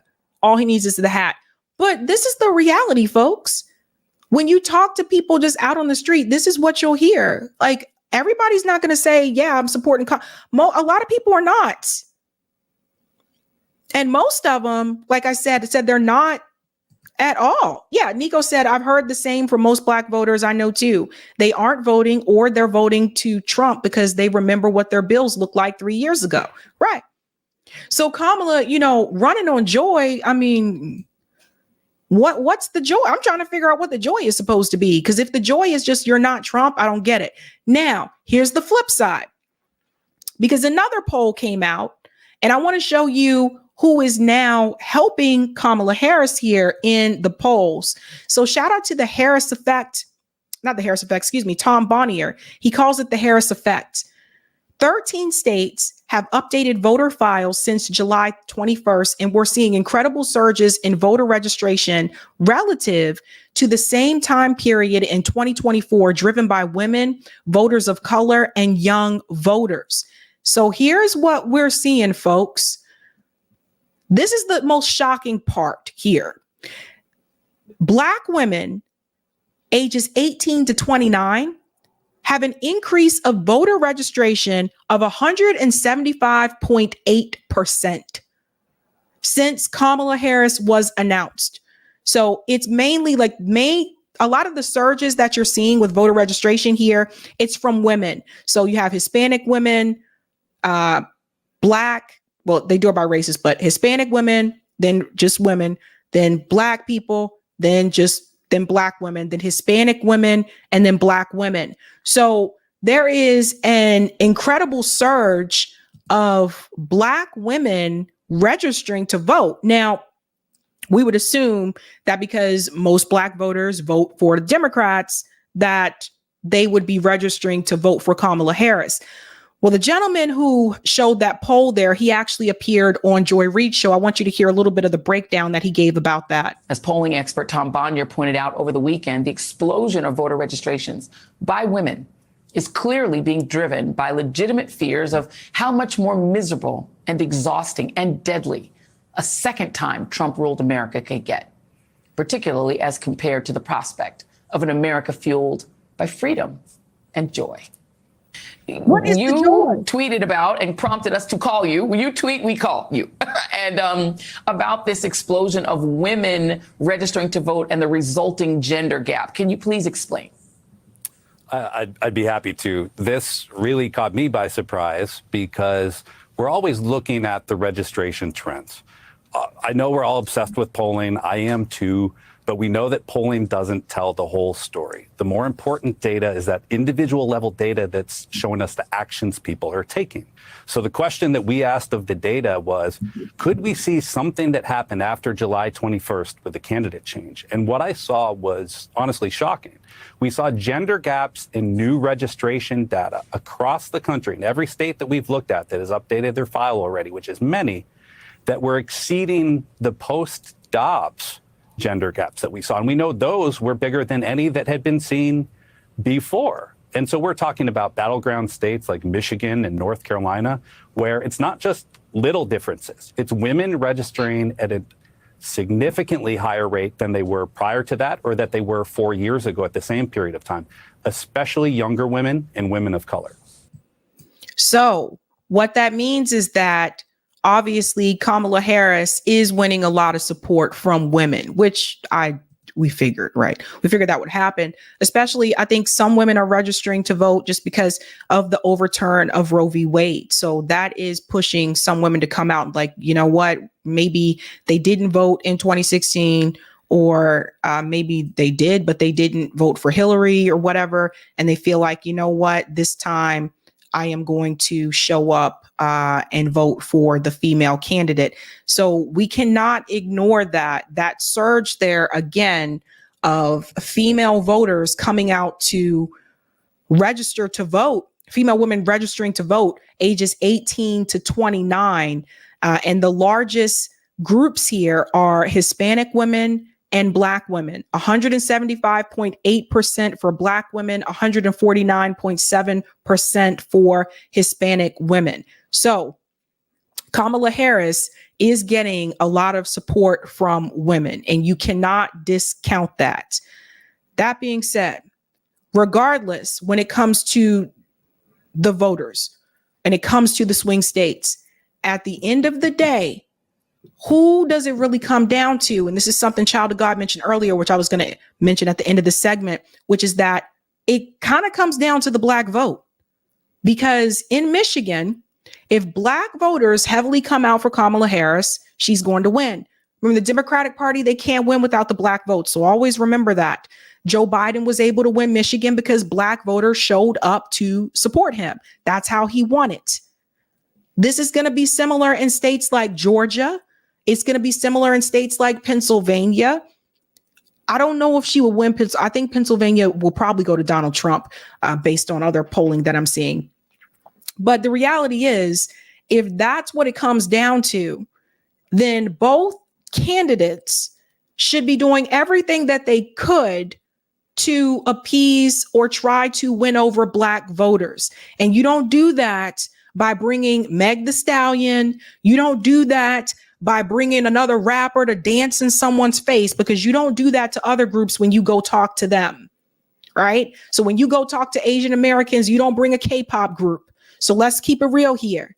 You do that by having a Black agenda. And Kamala Harris does not have a Black agenda. Donald Trump does not have a Black agenda. You know who does have a Black agenda? Jill Stein has one. Dr. Cornel West has some. Now, to be honest, when it comes to ballot access, as it stands right now, Dr. Cornel West, unfortunately, does not have a lot of ballot access.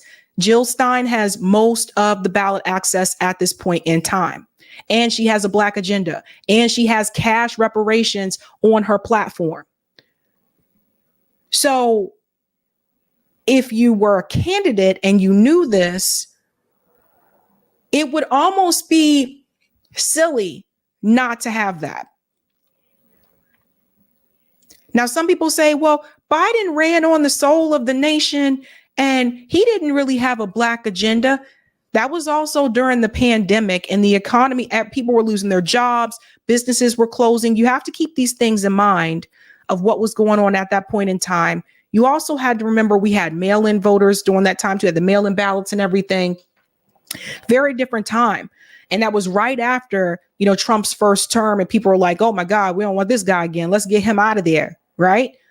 But now we already had a Biden presidency and the economy is a mess, and it's been a mess throughout his presidency. And now people are saying, okay, I don't know, man, actually, monetarily, things were better for me under Trump's administration. So that's how some people are looking. But that being said, if Kamala Harris really wanted to win in a landslide and she didn't want to have to worry about the third party candidates, then the way that you would fix that is by having a Black agenda, which you don't have. You have no policies on your platform at all. And they know this. So when their response to this is, let's get these people off the ballot, they're suing Jill Stein off ballots, suing Cornel West off ballots.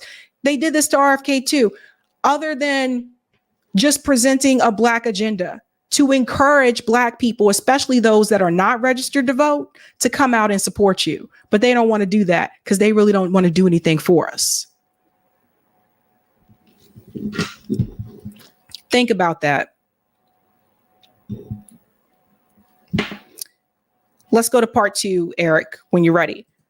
Let's go to some of the comments here. Thank you so much. Thank you, Courtney. To Edward's point, I've been saying all week, last week, that the DNC was 2016 all over again. Thank you for this as well. I misspelled too. My bad. No worries. Shout out to Jasmine, who's been a member for 9 months. Condescending liberals always think Black people can't think for themselves. Although I'd rather we all just vote third party and forget both parties. I hear you. She's Black said most people that I know are supporting Trump just because they hate Kamala. EMK, and that's similar to Hillary, right? That was similar to 2016. EMK, remember that Chappelle skit where he's the blind racist? Yeah, yep. That's what they tried to do in that CNN segment. Thank you for the super chat, Freedmen's Network. The Democrats emasculate Black men, and we don't see ourselves in them because they like sassy men. That is interesting. Interesting. Thank you, Cool Blue. In 2012 and 2020, Obama and Biden won the U.S. popular vote by estimated +4 points. Obama won Blacks nationally with, there you go, 93% versus 6% for Romney. Biden received 87% versus 12% for Trump. Obama's margin +87, Biden's +75. Thank you, Cool Blue. I can always count on you to come up with the stats. Nico says, what's up, Sabs? You're killing it tonight. Thank you, Nico. Thank you, Jasmine. They don't throw hate at Black women who vote for Trump because they want to foster a gender divide in our community. I am happy to see that those people think more on policy than identity. Thank you. Where is the love? The AC Broadwalk is full of Philly folks. Told you. Thank you, Sparky. Great work, Sabby. Thanks, Cool Blue. Blacks have been trending away from Democrats. In 2008 and 2012, Obama won them nationally by +91 and +87 points. 2016, Hillary won them by +81. A 2020 Biden was +75. I think more people are just staying at home. Because when he says this, I don't want people to think that those people are just leaving and going to the Republican Party. I think most of them are just staying at home. Thank you, Patrick. The surge was the women's sororities signing up new ones. They went full throttle. That's a good point. The Divine Nine. Thank you for this as well, Freedmen's Network. First of all, don't touch me. Shout out Roland Martin. Everybody's still picking on Roland. Thanks, Sparky. Democrats don't want to lose their reliable issue of abortion, so they'll never solve it. It's like the Second Amendment is to Republicans. Yeah, buddy. Thanks, Philip. Trump voting Dems trying to punish Dems for gaslighting. Thanks, Cool Blue. Republicans carry men and Democrats carry women first. Republicans have not nationally carried the female vote since 1988 Bush. Democrats have not nationally carried the male vote since 2008 Obama. They won the U.S. popular vote between +7 and +8 points. Interesting. And thank you, Nino. Free Palestine. Great work, Sabby Sabs. Thank you. Based. We're going to do the happy story for Kelly. We do the happy story? Yeah. I have a happy story, at least I consider it to be one, for California. This will cancel out the other story. I've had a bone to pick with this issue for years. I worked in higher ed for over 10 years, and this is something that has always bothered me. I also have been on admissions committees as well, and that is legacy-based admissions. I've always had a problem with that. Well, now California may ban legacy admissions. Check this out. California may ban legacy admissions at colleges. The end of affirmative action is a reason why. Rich folks. The rich people ain't going to like this one. Call it a ban on affirmative action for the well-connected. California's legislature on Wednesday passed a bill barring the state's private nonprofit colleges from making admissions decisions based on whether family members or students donated money to the school or attended the school themselves. Let's make this bigger. If Gavin Newsom signs it, the state would join 4 others that also made legacy preferences in admissions illegal for either public or private institutions. With California's outside national role, it's the most populous state and enrolls the most college students. Bill backers say this legislation will serve as a necessary corrective to last year's U.S. Supreme Court ruling that banned all but military colleges from using race as a factor in admissions. Did you guys know that when you look at some of these Ivy League institutions, when you look at some of these schools like Harvard, Yale, Princeton, legacy actually takes up a significant portion of admissions. I think the last time I checked for Harvard, it was 40%, right? So imagine just getting into a school just because your dad went there, or just getting into a school because your dad donated money to the school. And you may not necessarily have the best grades of your class, but you get in just because of that. This is a class issue. And it's really not fair to those who don't come from that type of privilege. They don't come from wealth to miss out on an opportunity just because you get that spot because you have the money and the connections. And what do I mean by that? These universities have only a certain number of seats for the freshman class that they can recruit. It's similar to some of these graduate programs as well. There is a limit. You can't just bring in everybody. When you're looking at the merit base, the very first thing I remember that we looked at were the standardized test scores. So it's for graduate school, the GRE, the GMAT, for undergrad, obviously the SAT. And the reality is, even when it comes to a student that may come from a lower income environment, they're not coming from a high school that is in one of those zip codes that is a desirable zip code, but they are probably the top student of their class. They are just very brilliant, very smart. As I said before, these schools have a certain number of seats that they can let in for the freshman class. Why are 40% of the applicants at Harvard University getting in based on legacy alone, when you have students that are phenomenal, that are very bright, that could get those seats? They may need some help. They may need scholarship. They may need financial aid, but could get those spots, but they're not, because you're giving 40% of them to legacy.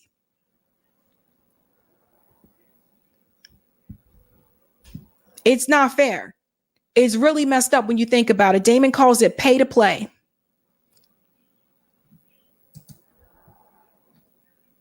Let's continue. Assembly member Philip Ting, a Democrat from San Francisco, wrote Assembly Bill 1780 to ban legacy admissions, in part as a response to the Supreme Court ruling.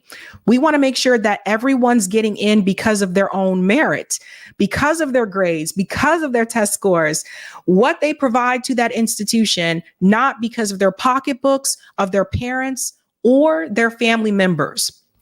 Some of these kids, they've been known to, their parents can just simply make a phone call to get them in. This doesn't mean that they have the best grades. It doesn't mean that they have the best test scores. Sometimes they don't, but they'll still get in just because their parents went to the school. Here's more.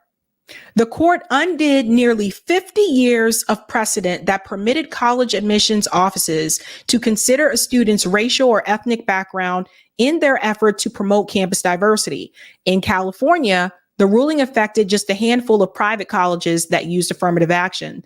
Voters in 1996 changed the state constitution to forbid public schools from using race as a factor in admissions.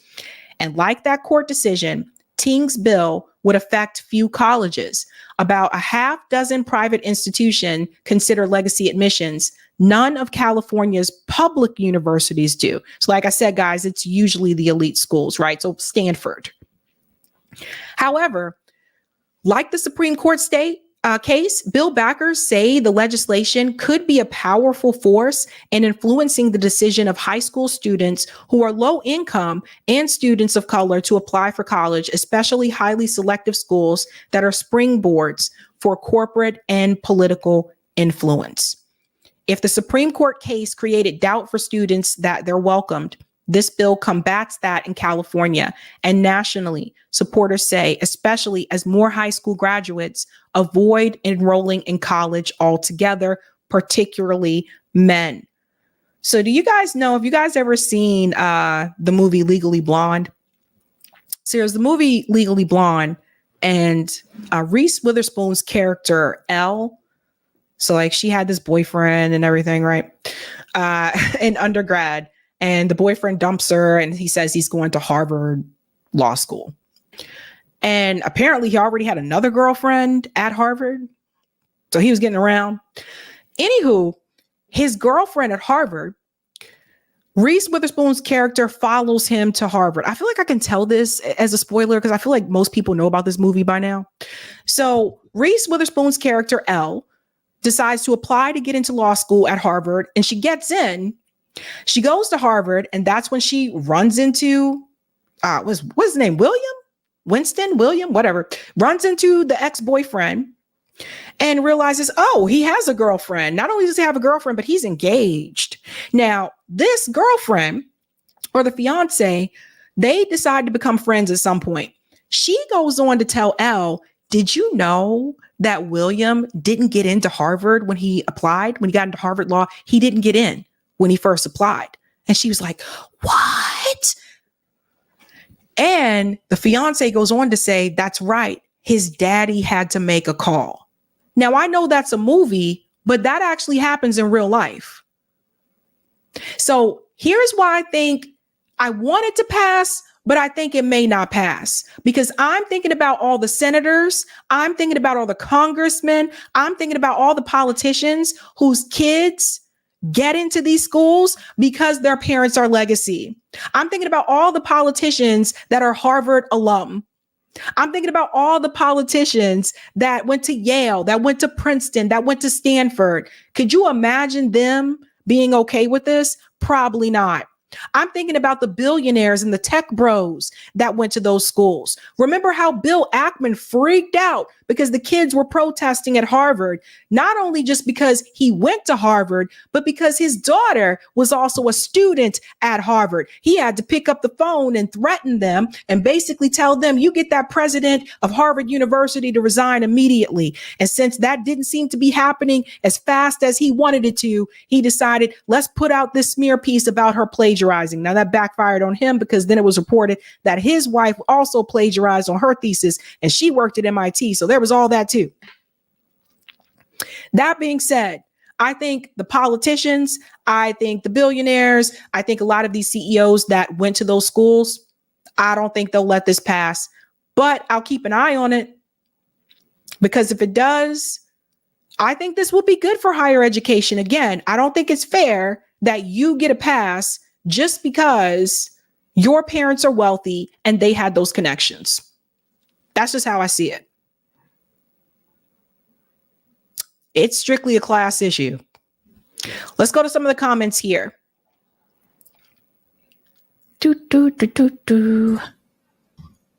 Thank you, Brendan. Dems run identity candidates so they can get away with hurting those groups. Remember, Obama supported banks over homeowners, many of whom were Black. He sure did. Him, similar to Kamala, too. He wasn't going to do anything specifically for Black people either. He didn't say it the way that she did. I mean, at least Obama he was more tactful about the way that he said it. Thank you, Sparky.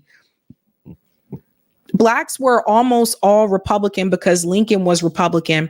After FDR, they were about half Republican. When JFK came around, they were 90% plus Democrat.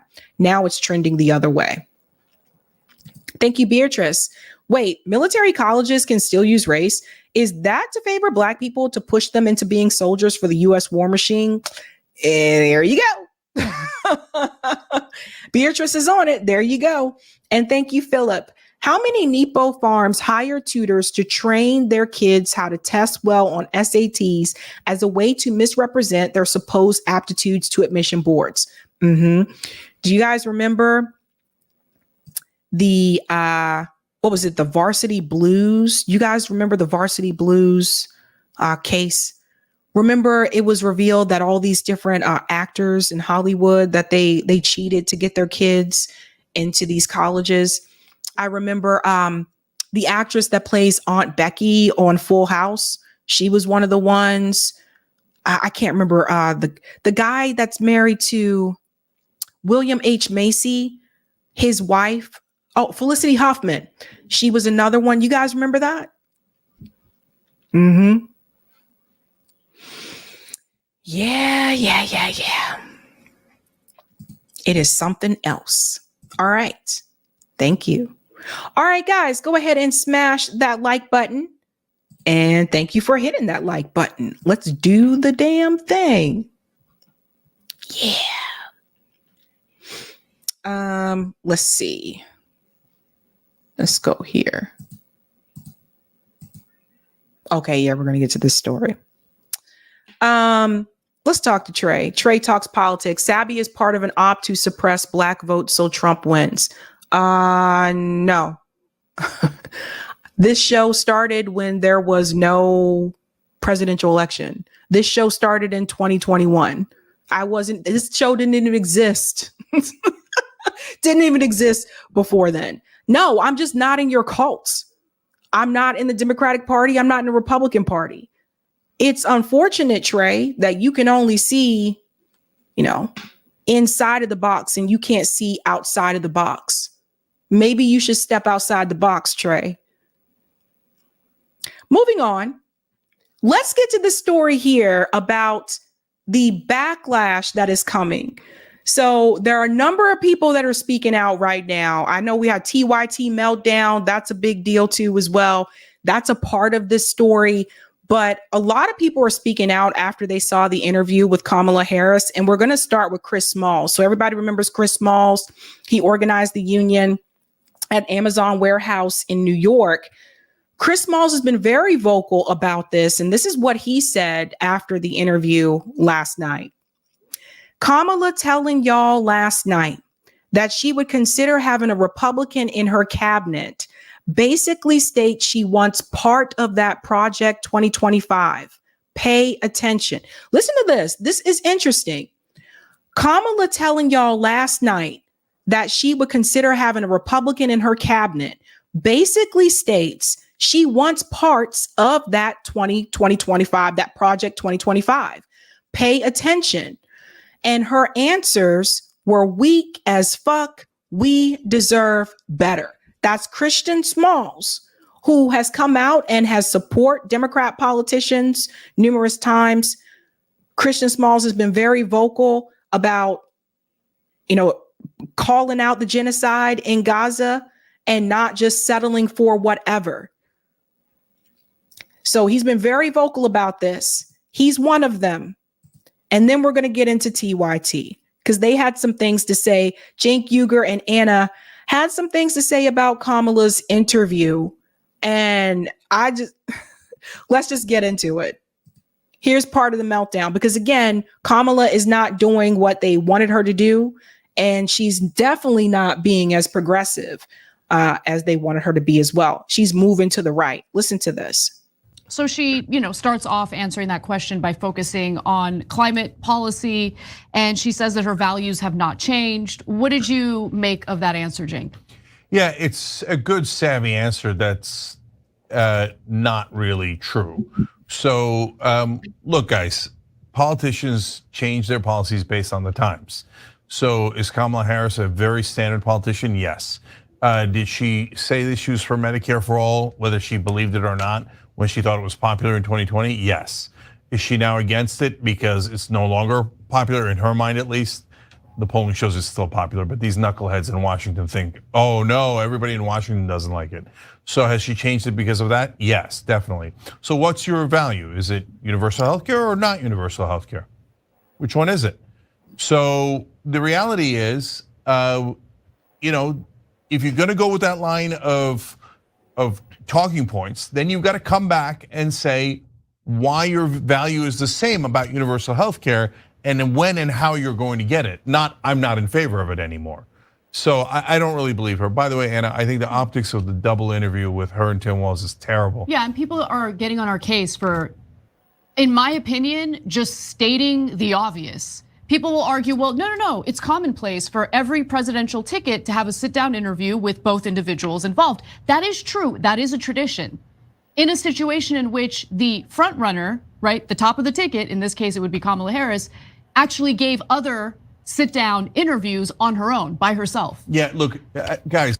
Right, to that point, this is something I was calling out last night, you guys. That's the thing. Typically, when Obama ran, he had his own interviews, solo interviews by himself before Joe Biden joined him with those interviews. Same thing when Donald Trump ran is the same thing when Joe Biden ran for president, right? Kamala joined him later on, but to do the first interview with Tim Walz, it makes it look like you're afraid to stand on your own. And we know she hasn't performed as well in interviews in the past. But it doesn't send a message to people that you're ready to be president. It sends a message to people that you have to lean on Tim Walz to get through this first interview. So no, that was not a good look. Just know this going forward for today and for the rest of the election coverage. I'm not interested in blue or red MAGA. I'm not interested in dealing with your emotional needs, okay? So people may do double interviews. Trump and Vance did one. I tore it apart, right? But is that when you're looking for the main interview, the first interview she's gonna do after all this hype about how she's not doing interviews, then she uses Tim Walz as a crutch. It doesn't look good for Kamala Harris. Thank you. And by the way, if you're blue MAGA, do you understand that when you say, hey, things could be better if she did it this way, that's not trying to hurt her. That's trying to help her. Like, hey, but if you want to say, hey, do it the dumb way. Oh, I bet that'll help. Whichever way's the dumbest way that's gonna cost her votes, please do it that way. As long as she said it, oh, rah, rah, rah. Your rah-rahs do not help. Objective reality and how to win an election helps, okay? If you think that's bad, wait till you get a load of what I'm gonna say about red MAGA later in the show. So yesterday, or last night after the interview, people were melting down like online, and there is a such thing called constructive criticism. And I do feel like people were getting angry because there were commentators that were giving Kamala Harris constructive criticism, and blue MAGA just came out and was like, what do you expect her to do? I mean, she's just one person. She's a human being. People can make mistakes, you know. What did you expect from her? Leave her alone. I'm just like, yikes. You guys are like in a cult. I said the same thing of people like constantly defend everything that Trump does instead of accepting and being open to that constructive criticism. That becomes cult-like to me, right? And no one is above criticism. No one is above feedback. And that's something that really should help you. But people lost it last night. Like after people were critiquing her interview, people like lost their freaking minds. And yes, I think that there is something to be said for that, especially if you want to be the first female president. You have to show people that you can stand on your own. So all of the male presidents have done that. You have to show people that you can stand on your own. And I did not see that from Kamala Harris last night. So we do the truth here. Now, when you look at the optics of it, now that you can see it with your own eyes, it was always a bad idea. But now she looks like she's at the kids' table. Walz's chair is so much higher. That's an awkward table. Dana Bash is facing Tim Walz. Kamala Harris should be looking strong and in charge. Yep. Instead, she looks like she's at the side of the table, side of the conversation. It makes her look weaker, not stronger.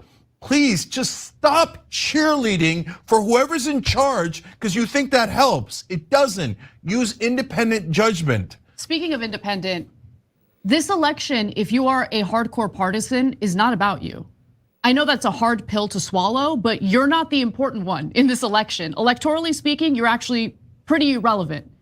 Every move that Donald Trump makes, every move that Kamala Harris makes is meant to attract the swing voters, the independent voters. So you have to think in that regard whenever you're judging whether or not the candidate that you prefer is performing well. It's not about performing well for you as a hardcore partisan. You've already made up your mind.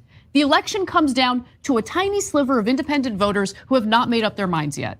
Yeah, look guys, to that point, and again, I'm gonna keep breaking hearts here, but it's So he says he's going to keep breaking hearts because the reality is Cenk, Uygur, and Anna were pretty excited when Biden stepped out of the race and Kamala Harris was the new nominee for the Democratic Party. They were pretty excited about that. They were like, okay, great. Now all she has to do is differentiate herself, explain to people how she's different from Biden. They had believed that she would be different on Gaza. And then obviously we all know that wasn't true. I never believed that though, but they had believed that she would be different in that respect. They believed that, she's going to be more progressive. They were one of the ones that were calling her progressive, by the way. So they were excited when Kamala announced. And so now it almost kind of feels like they're melting down a bit because it's not just the interview, it's everything else that has come along with it. It's the Israel issue, right? It's what she said about Gaza, not being willing to not give weapons to Israel. It's that because they believed that she was going to be further to the left on that issue, and that was not the case. I don't know why people thought that, because if you would have just followed the money, you would have known that was not the case. If you want to know how a candidate is going to perform about a particular issue, all you have to do is look at who their donors are, and that answers the question for you.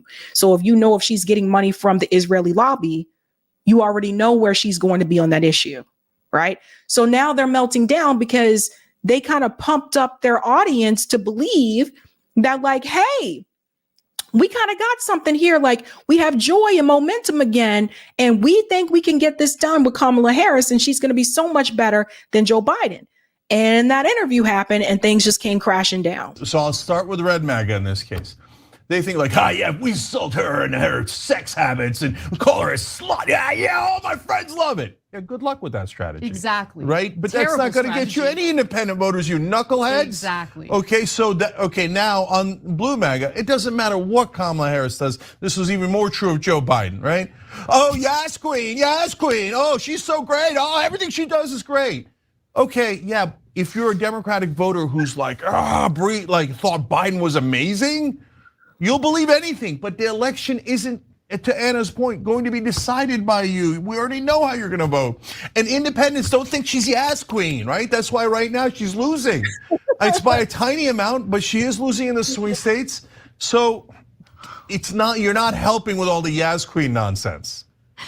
I totally agree with you. Okay, so look, the only thing I'll say about her statement about the Green New Deal, look, it was broad, it was a vague statement, and it was intentionally vague. The only thing that was specific was, kind of citing the Inflation Reduction Act and the climate-related provisions within that policy. And I would just say to Kamala Harris, be a little bit careful with piggybacking off of what was accomplished during the Biden presidency or what Biden has proposed himself. So this year he put out his own economic proposals, and Kamala Harris just kind of tacitly co-signed onto those policies without considering that, well, maybe those policies, some of them might not be very popular. And we're gonna get to that later on in the show. But let's move on to the next clip that we have from this interview with Dan. 1 second, and then we'll fast forward. Thank you so much, JB. One thing I want to add to that as well. The reason why she's piggybacking off of Joe Biden's policies is because she doesn't really have any of her own. And that's another thing, like that interview last night. What did you get from that discussion last night? Except for we know how she'll be with Israel and Gaza. She made that very clear. But did you get an idea of what her policies are going to be if she wins? Did you get an idea of that at all? Did you walk away with, other than Israel and Gaza, did you get any idea of what Kamala Harris's plan is for America? Right? So something to think about. We're going to fast forward to this part here. Yeah. Attorney General of California prosecuting transnational criminal organizations, violations of American laws regarding the illegal passage of guns, drugs, and human beings across our border. My values have not changed. So she's, putting out a pretty, I wouldn't say conservative message on immigration, but certainly a little more hardcore on stopping undocumented immigrants from entering the country, stopping human smuggling, stopping drug trafficking, all of that. I personally think that that is a good message, but I'm curious what you think, Cenk. And do you think that this is a value that has also shifted? So she's in a super tough spot here because they blew it on immigration for a long time. And this one's inarguable because not only the numbers go sky high, we saw the numbers, don't argue with numbers. You sound like MAGA if you argue with numbers. But now it's come down a little bit. But one, they got stuck with that. And two, now their response is, oh, we're gonna do Trump's policy. It's not a great look any way you cut it. So she doesn't have a good answer here.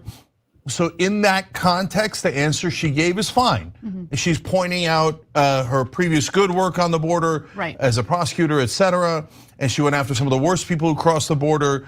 And she's saying, look, I still believe that.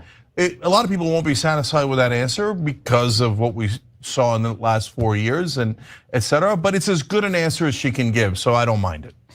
Yeah, and I think that she messaged on immigration a little more successfully during her DNC speech. And because she focused on, look, we need a pathway to citizenship, and I agree with that. I mean, our immigration system is broken, and it's incredibly difficult to enter the country and become a citizen legally. And so focusing on that is important, but also communicating that you're not just gonna allow the type of situation we had in the country, last December, for instance, where the border was out of control. Remember, guys, Biden actually did implement an executive order after Donald Trump crushed the Senate bill that was seeking to reform immigration, right? So Biden's moves, that executive order is what led to a significant decrease in the number of people trying to enter the country illegally. So if she wants to maybe focus on that, that could also be helpful. But this is the one area where I believe her. I actually believe that she does want to do something about immigration. So yeah, because it would be politically disadvantageous not to do it. Exactly, yeah. Everybody say they want to do something about immigration. Let's move on to this part here about the Republican. This part is, I've heard this conversation about immigration since I was a kid. Bill Clinton talked about it. I mean, like Obama, everybody talked about immigration, but they still haven't fixed this problem. In particular, in mine, we got 68 days to go with this election, so I'm not putting the cart before the horse, but I would. I think it's really important. I have spent my career inviting diversity of opinion. I think it's important to have people at the table, and when some of the most important decisions are being made, that have different views, different experiences. And I think it would be to the benefit of the American public to have a member of my cabinet who was a Republican. So I thought that was a fascinating answer, and my response to that would be, well, it depends on who we're talking about, and it depends on the position. So if we're talking about a neocon, never Trump Republican as the Secretary of State, that would be a disaster. Okay, that would be an utter disaster. But what do you think about this, Cenk? Yeah. So let me show you what TYT is doing, right? So most people that I've spoken to that are on the left took issue with her saying she would put a Republican in her cabinet.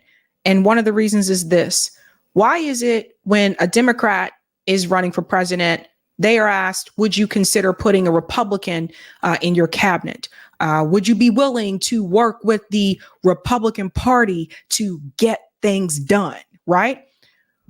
But you don't see them ask the Republican candidates, would you be willing to put a Democrat in your cabinet? And that is because both of these parties, and I said this before, the Democratic Party has moved further to the right.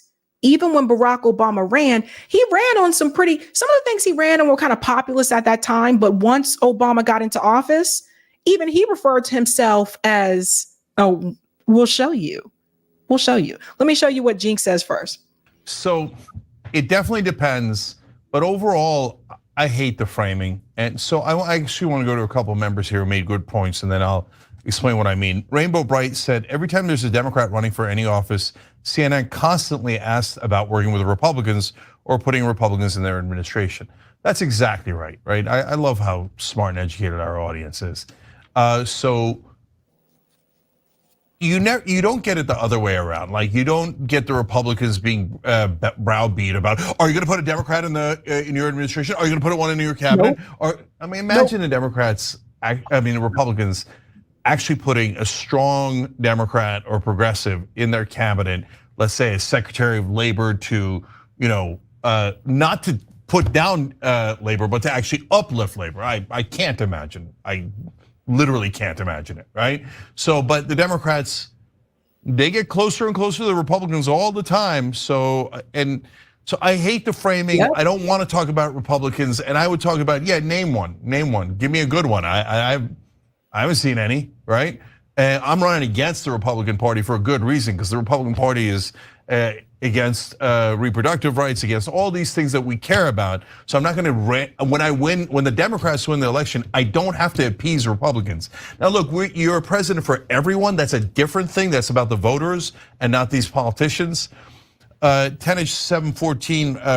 We'll go ahead and pause there. But yeah, you could tell there's other videos they have too where they were kind of flustered about the way that interview went, but they're not alone. But to the Republican point, right? Remember Barack Obama said this. Oh, we're going back, ladies and gentlemen. We are going way back. The truth of the matter is that my policies are so mainstream that, if I had said the same policies that I have back in the 1980s, I'd be considered a moderate Republican. I mean, what I believe in is a tax system that's fair. I don't think government can solve every problem. I think that we should make sure that we're helping young people go to school. We should make sure that our government is building good roads and bridges and hospitals and airports so that we have a good infrastructure.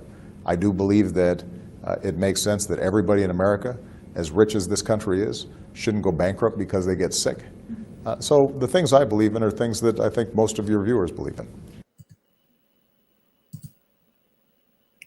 A little bit of a flashback for you there, guys, when Obama said that he was more like a moderate Republican, right?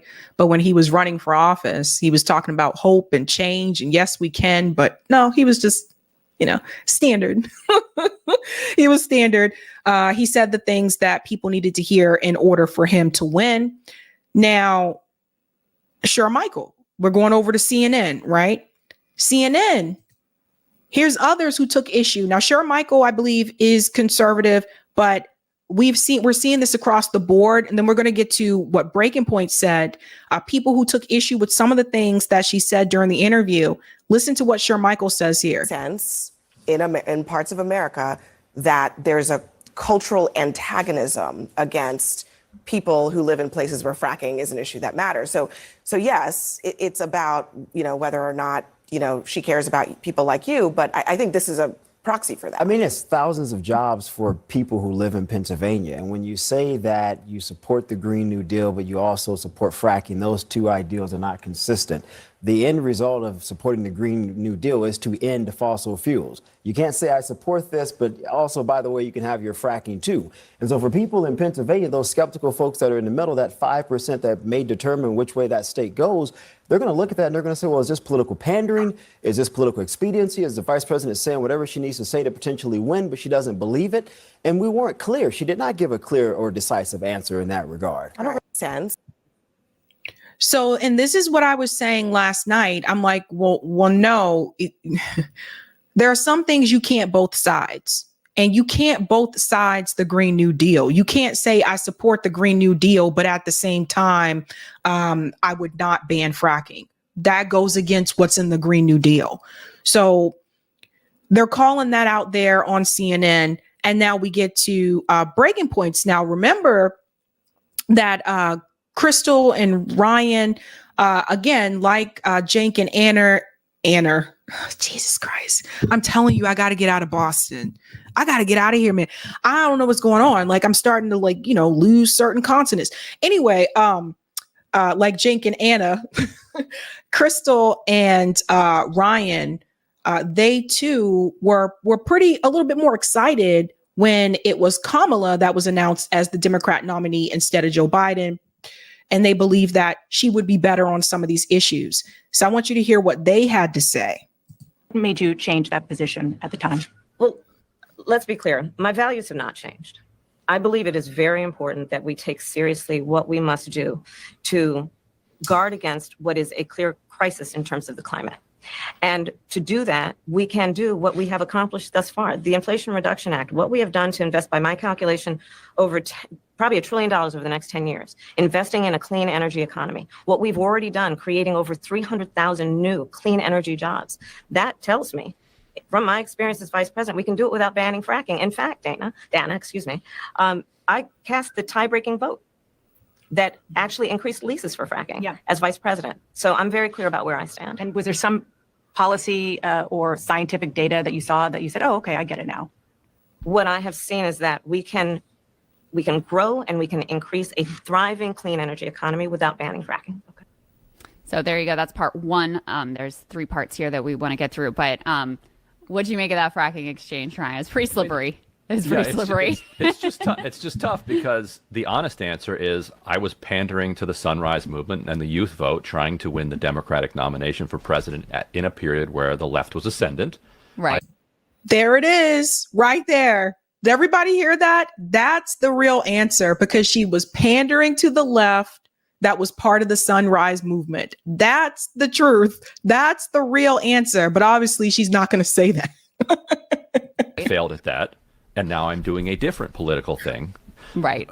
So I think if you're not going to be honest about it, like the best approach would be, if you had to, clearly they workshop, like, all right, how do we answer this and not sound like complete frauds? Right. To say, okay, look, at the time I thought you needed to ban fracking in order to confront climate change, but now I think you can actually confront climate change without banning fracking. Now, that's a lie. It's not blah, blah, blah, blah, blah. But like, I guess that's the best you can come up with. I don't know how if you were Kamala Harris, without saying I was lying because I was pandering to youth voters, like how would you? I mean, I guess you could frame pandering in a positive light of like, I'm responding to what voters want, right?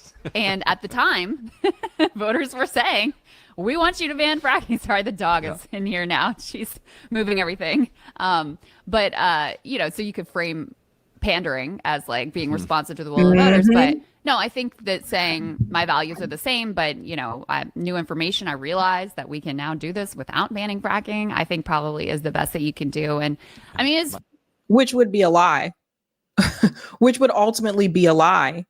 But what we had from Kamala Harris, to their point, is pandering. That's what Kamala was doing. She was just basically like saying things that she knew certain groups would approve of to get their support. I don't even know what Kamala actually believes, other than I'll give her this. I think that she's serious when she says she cares about, women. She cares about women's rights and stuff. I believe her on that. I believe she's serious about caring about crime, because she was notorious for locking people up, particularly Black men, locking them up, and Black parents. So I believe that. Other than that, I don't know what Kamala Harris stands for. And it has to be something other than forward. We're not going back to this whole Obama style routine again, where you just put a word under someone's name that says something like hope, and people are just supposed to assume that's going to be the thing. Like, what does she stand for? Like, I can tell you, I can say, I know exactly what Jill Stein stands for. I don't have to ask that question. I don't have to say, what does Jill Stein, what is she about? What does she believe? What has she been fighting for decades? What is she, I don't have to ask that question. With Kamala, I have to ask. You should never have to ask, folks. Never have to ask. Fair to say that that I would like to win the election. And that hasn't changed. True. True. I mean, I think she could fairly claim that, technological developments are changing what's possible, blah, blah, blah. But the part that to me came off as the most weaselly is when she said something like, in 2020, I stood on the stage and said I would not ban fracking or something like that. And Deanna immediately was like, yeah, but 3 minutes before that, you were saying the polar opposite, which is kind of the point here. So there's no real wiggling out of this. And she comes back, because this is not the only position that she's changed, obviously. Right. She ran as Bernie in 2019. Yeah, for a while. And then also, she starts off supporting Medicare for all because she thinks that's the thing. Then she gets donor pushback. Then she moved off of that even at the time. So, so in any case, I think her argument was, I flip-flopped on this 4 years ago. Right. Yeah. I've long flip-flopped on that. I moved on this a long time ago. Why are you still bugging me about it? Yeah.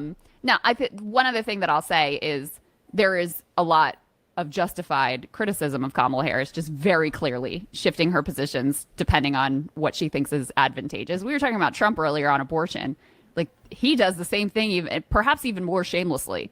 Right. Because is there a position on abortion that he hasn't held at this point? Right, not yet. You know, from Planned Parenthood supporter. Okay, and then we're going to go forward to the Israel piece because I want you to hear what they say about the Israel part. Oh, is that the immigration? Hold on. I want to make sure I get to the right part. I'm going to deal with the, we talked about the border. I just want to make sure I'm at the right part. Oh, the racial attacks. I told you what I had to say about that. Here we go, right here. Israel, because they do comment about this too. In Gaza, he's been doing it for months and months, along with you. Would you do anything differently? For example, would you withhold some U.S. weapons shipments to Israel? That's what a lot of people on the progressive left want you to do. Let me be very clear. I'm unequivocal and unwavering in my commitment to Israel's defense and its ability to defend itself. And that's not going to change. But let's take a step back. October 7, 1,200 people were massacred. Many young people who were simply attending a music festival. Women were horribly raped. As I said then, I say today, Israel has a right to defend itself. We would. And how it does so matters. Far too many innocent Palestinians have been killed. And we have got to get a deal done. We were in Doha. Mm-hmm. We have to get a deal done. This war must end. In the meantime, and we must get a deal that is about getting the hostages out. I've met with the families of the American hostages. Let's get the hostages out. Let's get the ceasefire done. But no change in policy in terms of arms and so forth. No, we have to get a deal done. Dana, we have to get a deal done. When you look at the significance of this to the families, to the people who are living in that region, a deal is not only the right thing to do to end this war, but will unlock so much of what must happen next. I remain committed since I've been on October 8 to what we must do to work toward a two-state solution where Israel is secure and in equal measure, the Palestinians have security and self-determination and dignity. She's basically repeating, and I already covered this last night, so I'm not going to go over that again, but she basically repeated the same things that Obama was saying years ago, working towards a two-state solution, give the Palestinian people self-determination. That's why I said, again, who is Kamala Harris? What does she believe? What does she stand for? Because she's just repeating other people's talking points. I don't even know if she really believed this on this issue or not. I really don't. But we pointed out last night, she's still continuing that lie about October 7th, about sexual assault on October 7th. That has been debunked multiple times. And even Ryan Grimm is going to call that out because the Gray Zone, Electric Intifada, there have been multiple news outlets that debunk that story. And she's still repeating that. And that is on purpose, ladies and gentlemen. They repeat it so that it'll sink into people's heads so that you will believe it. But it has been debunked multiple times. And you never, till this day, Kamala Harris has not said anything about the sexual assault of the Palestinians and the Palestinian detention center, which has been recorded on video. She has said nothing about the sexual assault of the Palestinians. You think she don't know about that? I'm sure that she does. But it's very, very clear when you listen to Kamala Harris speak during that interview, it was very scripted. It seemed like it was rehearsed. Again, nobody really understands who this woman is. Who are you? Who are you? What do you believe? Stop repeating Obama's talking points. Stop repeating. Like, it sounds like AIPAC sent you a script and you read from it. Who are you? So listen to how they debunk this. Your thoughts, Ryan? Well, Dana said some weapons. Maybe Harris didn't even pick up on that. Yeah, she didn't even say like completely She just said some weapons. Like the Biden administration has even said that they would restrict some weapons, like the 2,000-pound bombs used for offensive purposes. It seems like Harris. People keep saying that Harris is better rhetorically and more empathetic. Where's the empathy there? Like when you're actually not even standing by the tiniest of concessions that the Biden administration, her administration, has made, seems like she very clearly wants to just say she unequivocally, unconditionally, whatever, supports Israel's right to defend itself. Whereas even Biden would say, well, maybe the 2,000-pound bombs dropped on refugee camps, we're not gonna allow that. Or see, that's a good point that I did miss. That Dana said some of the weapons. Dana didn't say the weapons or all the weapons. She said just some of them. And Kamala's not even willing to say, well, no, I'm not even going to condition some of them, which means that would mean not conditioning cluster bombs, which I explained to you guys what it means to have a cluster bomb. Cluster bomb means that it's not a specific target. That type of bomb can just go like into multiple clusters all over. So those are pretty dangerous. I know Biden was approving some of those to Zelensky a couple of months ago, but those are a big no-no, like are cluster bombs. So I'm glad that he pointed that out because I didn't catch that last night when we watched that. She said some of them. So she's not even willing to do some of them. At least we won't allow it for like a 2-week pause period. Well, that's such a great point that she could have really leaned into. I mean, it's kind of bullshit because they ultimately released those weapons, whatever, right? And have given Israel ultimately everything Israel could possibly want and more. But it is enough of a fig leaf to allow her to create some sense of separation, at least from the Biden administration, by leaning into that. It's like, listen, we did this with the Biden, with Joe Biden. We said this is unacceptable, and we did withhold it. And I would keep that option on the table. So there was a way to say this with, there's such concern on this one issue.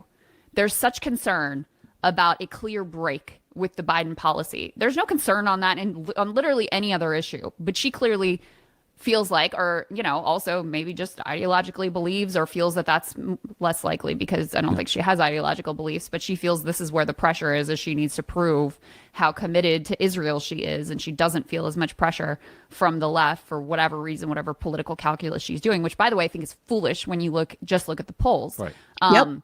But yeah, on this one issue, she feels like, I have to just stay lockstep with the Biden administration, not show any sort of, distance. And I think that's an excuse. Like, I see people making that excuse for her. I think that's kind of a bullshit excuse. And when Dana Bash says that this is what. Pause for a second. The majority of the party, the majority of Democrat, the majority want, it's 61% that say stop sending the weapons to Israel. 61% of Americans, the poll that I saw recently. So this idea that it's just progressives that want that to happen, that's BS. And Dana Bash knows that. But Dana Bash herself, along with Wolf Blitzer, you got to keep in mind, again, she's very pro-Israel. She has also continued to repeat that lie about sexual assault on October 7th because she's in that Zionist camp too. So this is why it just, when Crystal said, I don't think Kamala has an ideology, I don't think she does either. That's what I'm saying. Like, who is she? Who is Kamala Harris? What does Kamala Harris want? What does she believe in? What do you believe in, Kamala? Like, I shouldn't have to ask these questions. Even with Obama, we knew Obama told us who he was, what he wanted, what did he believe? What do you believe in? It just feels like she's just propped up. Like Kamala Harris is just propped up, running on no substance, just an empty suit. The progressive left wants you to do. It's true that the progressive left wants you to do that, but so does more than 60% of the country. Yes, that's right. That's exactly right. Approval for Biden's Israel policy is in the 20s. He's less popular on his Israel policy than he is on his approach to inflation and immigration. That's right. That's exactly right. And breaking with him would be a political benefit. And then she leans in to the mass rape claim because she understands that there's absolutely no consequences, for saying that, despite the fact that there is not yet evidence of that being the case. Right. In fact, Israel's so desperate to produce some evidence. I don't know if you saw this last week. I did. Yeah. This Facebook group produced a letter that we now have confirmed is a complete hoax. Yep. Making up like the most horrific things. And, it spent a week getting shared by prominent journalists And then the admission that it was actually a hoax was just, quietly. It just gets buried. Announced. Yeah. Yeah. Mm-hmm. And meanwhile, on the contrary, we have seen on camera IDF soldiers gang raping a Palestinian prisoner. Right. And that somehow dozens of cases confirmed by Human Rights Watch, organizations. B'Tselem. Yeah. So we have lots of documented evidence of systematized sexual assault of Palestinians who are being held in this, prison concentration camp. So bad that even the Israelis felt like, oh, we got to at least pretend like we might prosecute some of these guys, and then come under massive, pressure and huge backlash from their own citizenry. But that somehow never gets mentioned. So I had a question for you specifically, because. Okay, I want to pause there with breaking points. You can watch the rest of that on their channel there. But even they were just kind of like, and again, they seemed to be pretty excited when she first, announced. They seemed to be pretty excited about it, but now they're also kind of just like, whoa, what is happening here? This is not what we thought it was going to be like with Kamala. And even this gentleman here, we're starting to see it. It's all over the place. Carlos Maza says the Kamala is brat stuff was fine while it lasted, but a genocide enabler isn't getting my vote. Yeah, there it is right there. The uncommitted movement. The vice president's statement was morally indefensible and politically short-sighted, as the lack of American consequences for Netanyahu's horrific assault on Palestinian civilians in Gaza has emboldened Israel to now invade the West Bank. Vice President Harris must turn the page from one of the most glaring foreign policy failures of our time by aligning with the American majority that opposes sending weapons to Israel's assault on Gaza. Now, to this movement, I said, you guys, this is ridiculous. And it's not everyone that's a part of the movement, but in particular, the co-founders of the movement that are DNC delegates, they not really being serious about not supporting Kamala Harris, because this woman then told you, and they're pointing out the interview here where she said that she would not stop, obviously, sending weapons to Israel. And they're still saying, begging her, you have to not do this. No, she really doesn't have to do anything. And when she told you in private that she was interested in doing it, she was just playing you. That was just her way to keep you quiet and to get you on out of the way. Publicly, she let everybody know exactly what she plans to do. So at this point, my question to the uncommitted movement is, and if she does not, what are you going to do? Because the reality is you already endorsed her. I'm willing to believe at least those co-founders are going to continue to vote Democrat anyway. You're still going to vote for Kamala Harris. So unless you're sitting up there saying that you are going to do something different, this begging and pleading and the Keith Sweat vibes and the Boys to Men like vibes is really making me feel some kind of way. And I'm starting to think those co-founders of that movement just want a lot of attention. I'm starting to think you guys just want to be on camera, because I'm popping up. I'm seeing you popping up on every other show talking about please, please, please, please, sounding like a broken love song. But you have not yet said what you are willing to do if you do not get this concession. The Abandon Harris movement, however, has said what they're going to do. They've already said, we're not supporting you. You'll be surprised. You'll be surprised come November. But you guys are not willing to do that because they were never serious about not supporting the Democratic Party in the end. Does everybody understand this? I said this from day one. What do you mean this movement through the primary? What do you mean I'm not going to support you in the primary? This administration killed thousands of your people, and you're sitting up here saying, I'm not going to support you in the primary, but if you stop the weapons and the ceasefire, you do the ceasefire now, I'll still vote for you in the general. Get out of here, fam. Get out of here. There was never no other plan. There was no plan B. So if you were still going to support the Democratic Party, you were still going to support the tickets, this was a waste of time. And you would have been better off building a coalition with the Abandon Harris movement, who said, no, we are not supporting you, period. That's what you would have been better off doing. But they're not getting a lot of attention. They're not on all these different talk shows. They're not on Good Morning America. Every day I turn around, I'm seeing another co-founder from the uncommitted movement on another freaking show.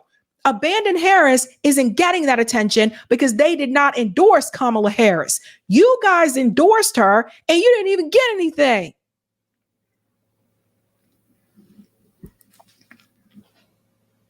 You got played. You bought a ticket from a scalper that's not going to get you into the game. So unless you're willing to say, if you don't do this, Kamala Harris, we're going to support Jill Stein. If you don't do this, we're going to support the couch. If you don't do this, we're not going to vote for you. I think you just need to fall back. That's how I feel right now. This is ridiculous. This is absolute, all this begging and crying and what. I can't grow some balls and tell her you're not going to support her, period. You got DNC delegates that are part of that movement. So they trying to stay within that. They still want to be a part of that bubble. Not to mention, one of them is Rashida Tlaib's sister. So as I said before, if you guys really serious about this, leave the freaking party. There were over 100,000 people in Michigan that voted uncommitted during the primary. And I'm pretty sure those two co-founders don't speak for everyone that's a part of that movement. I know because I interviewed one of them on the show who made it clear that they don't speak for the rest of them.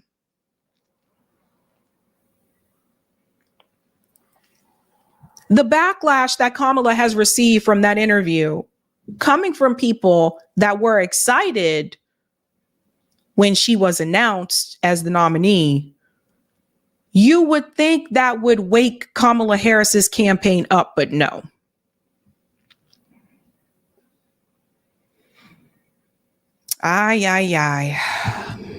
You don't have to vote for Kamala or Donald Trump. You can vote for Jill Stein. You can vote for Cornel West. You can vote against genocide. Let's go to some of the comments here.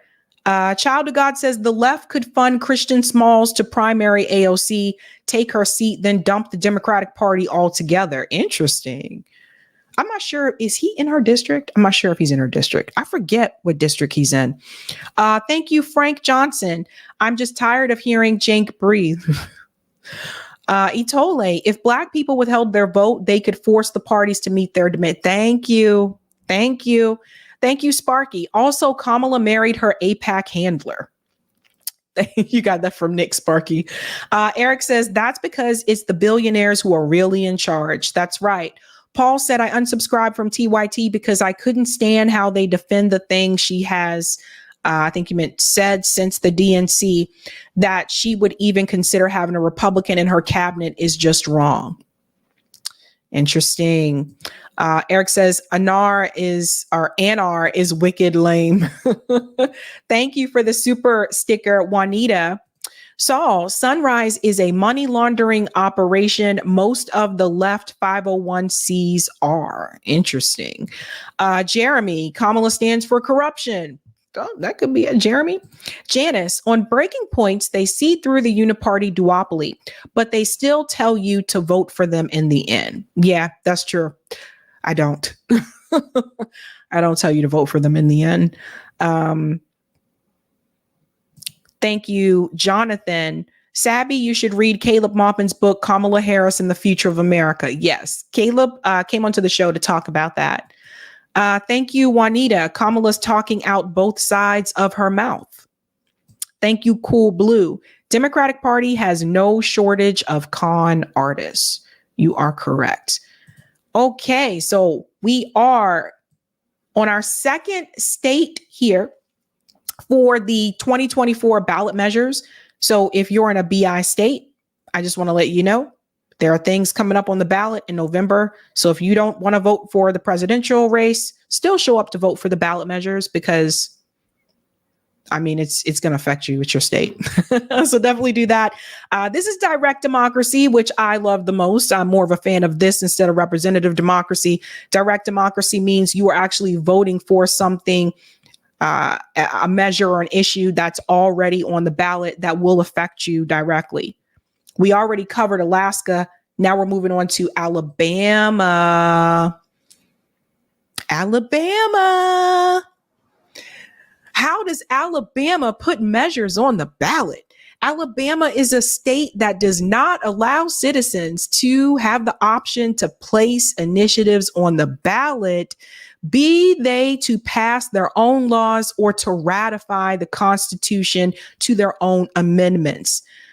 Only the legislature can pass laws independent of voter involvement and place initiatives on amending the legislative initiatives within the Alabama Constitution.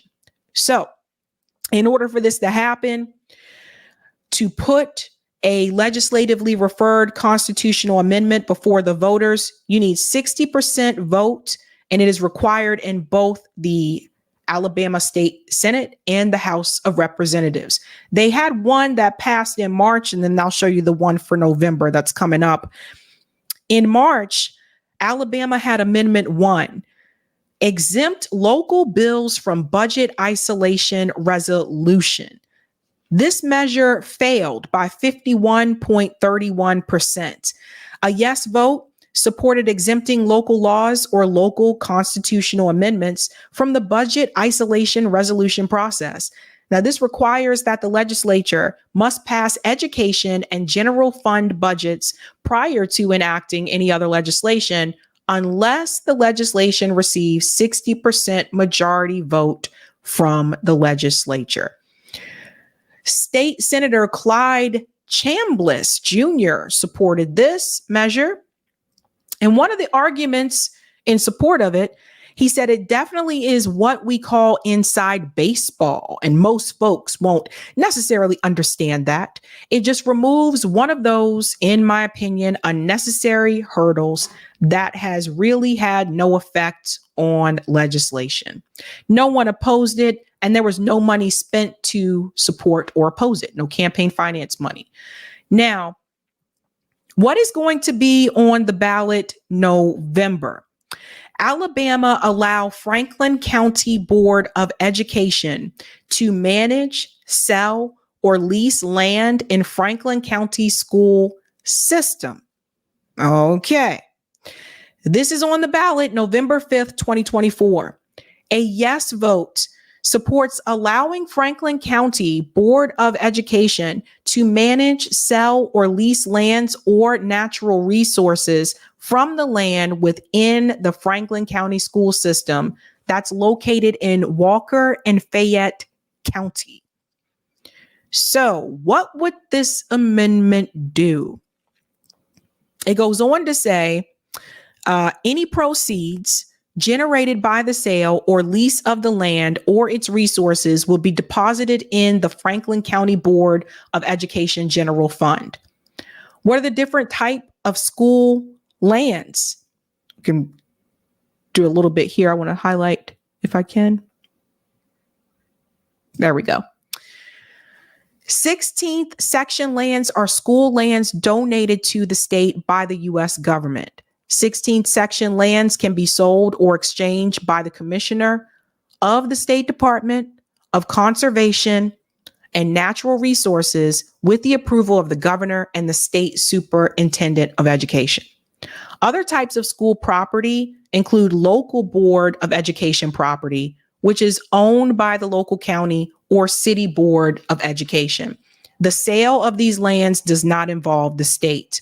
And then you have state-owned school property, which is owned by the state, is effectively a trust, where the state is the trustee with decision-making authority, while the county or city Board of Education is the beneficiary. So if the property is sold by the state, the proceeds go to the county or the city Board of Education. Who's supporting this right now? State Representative Jamie Keel.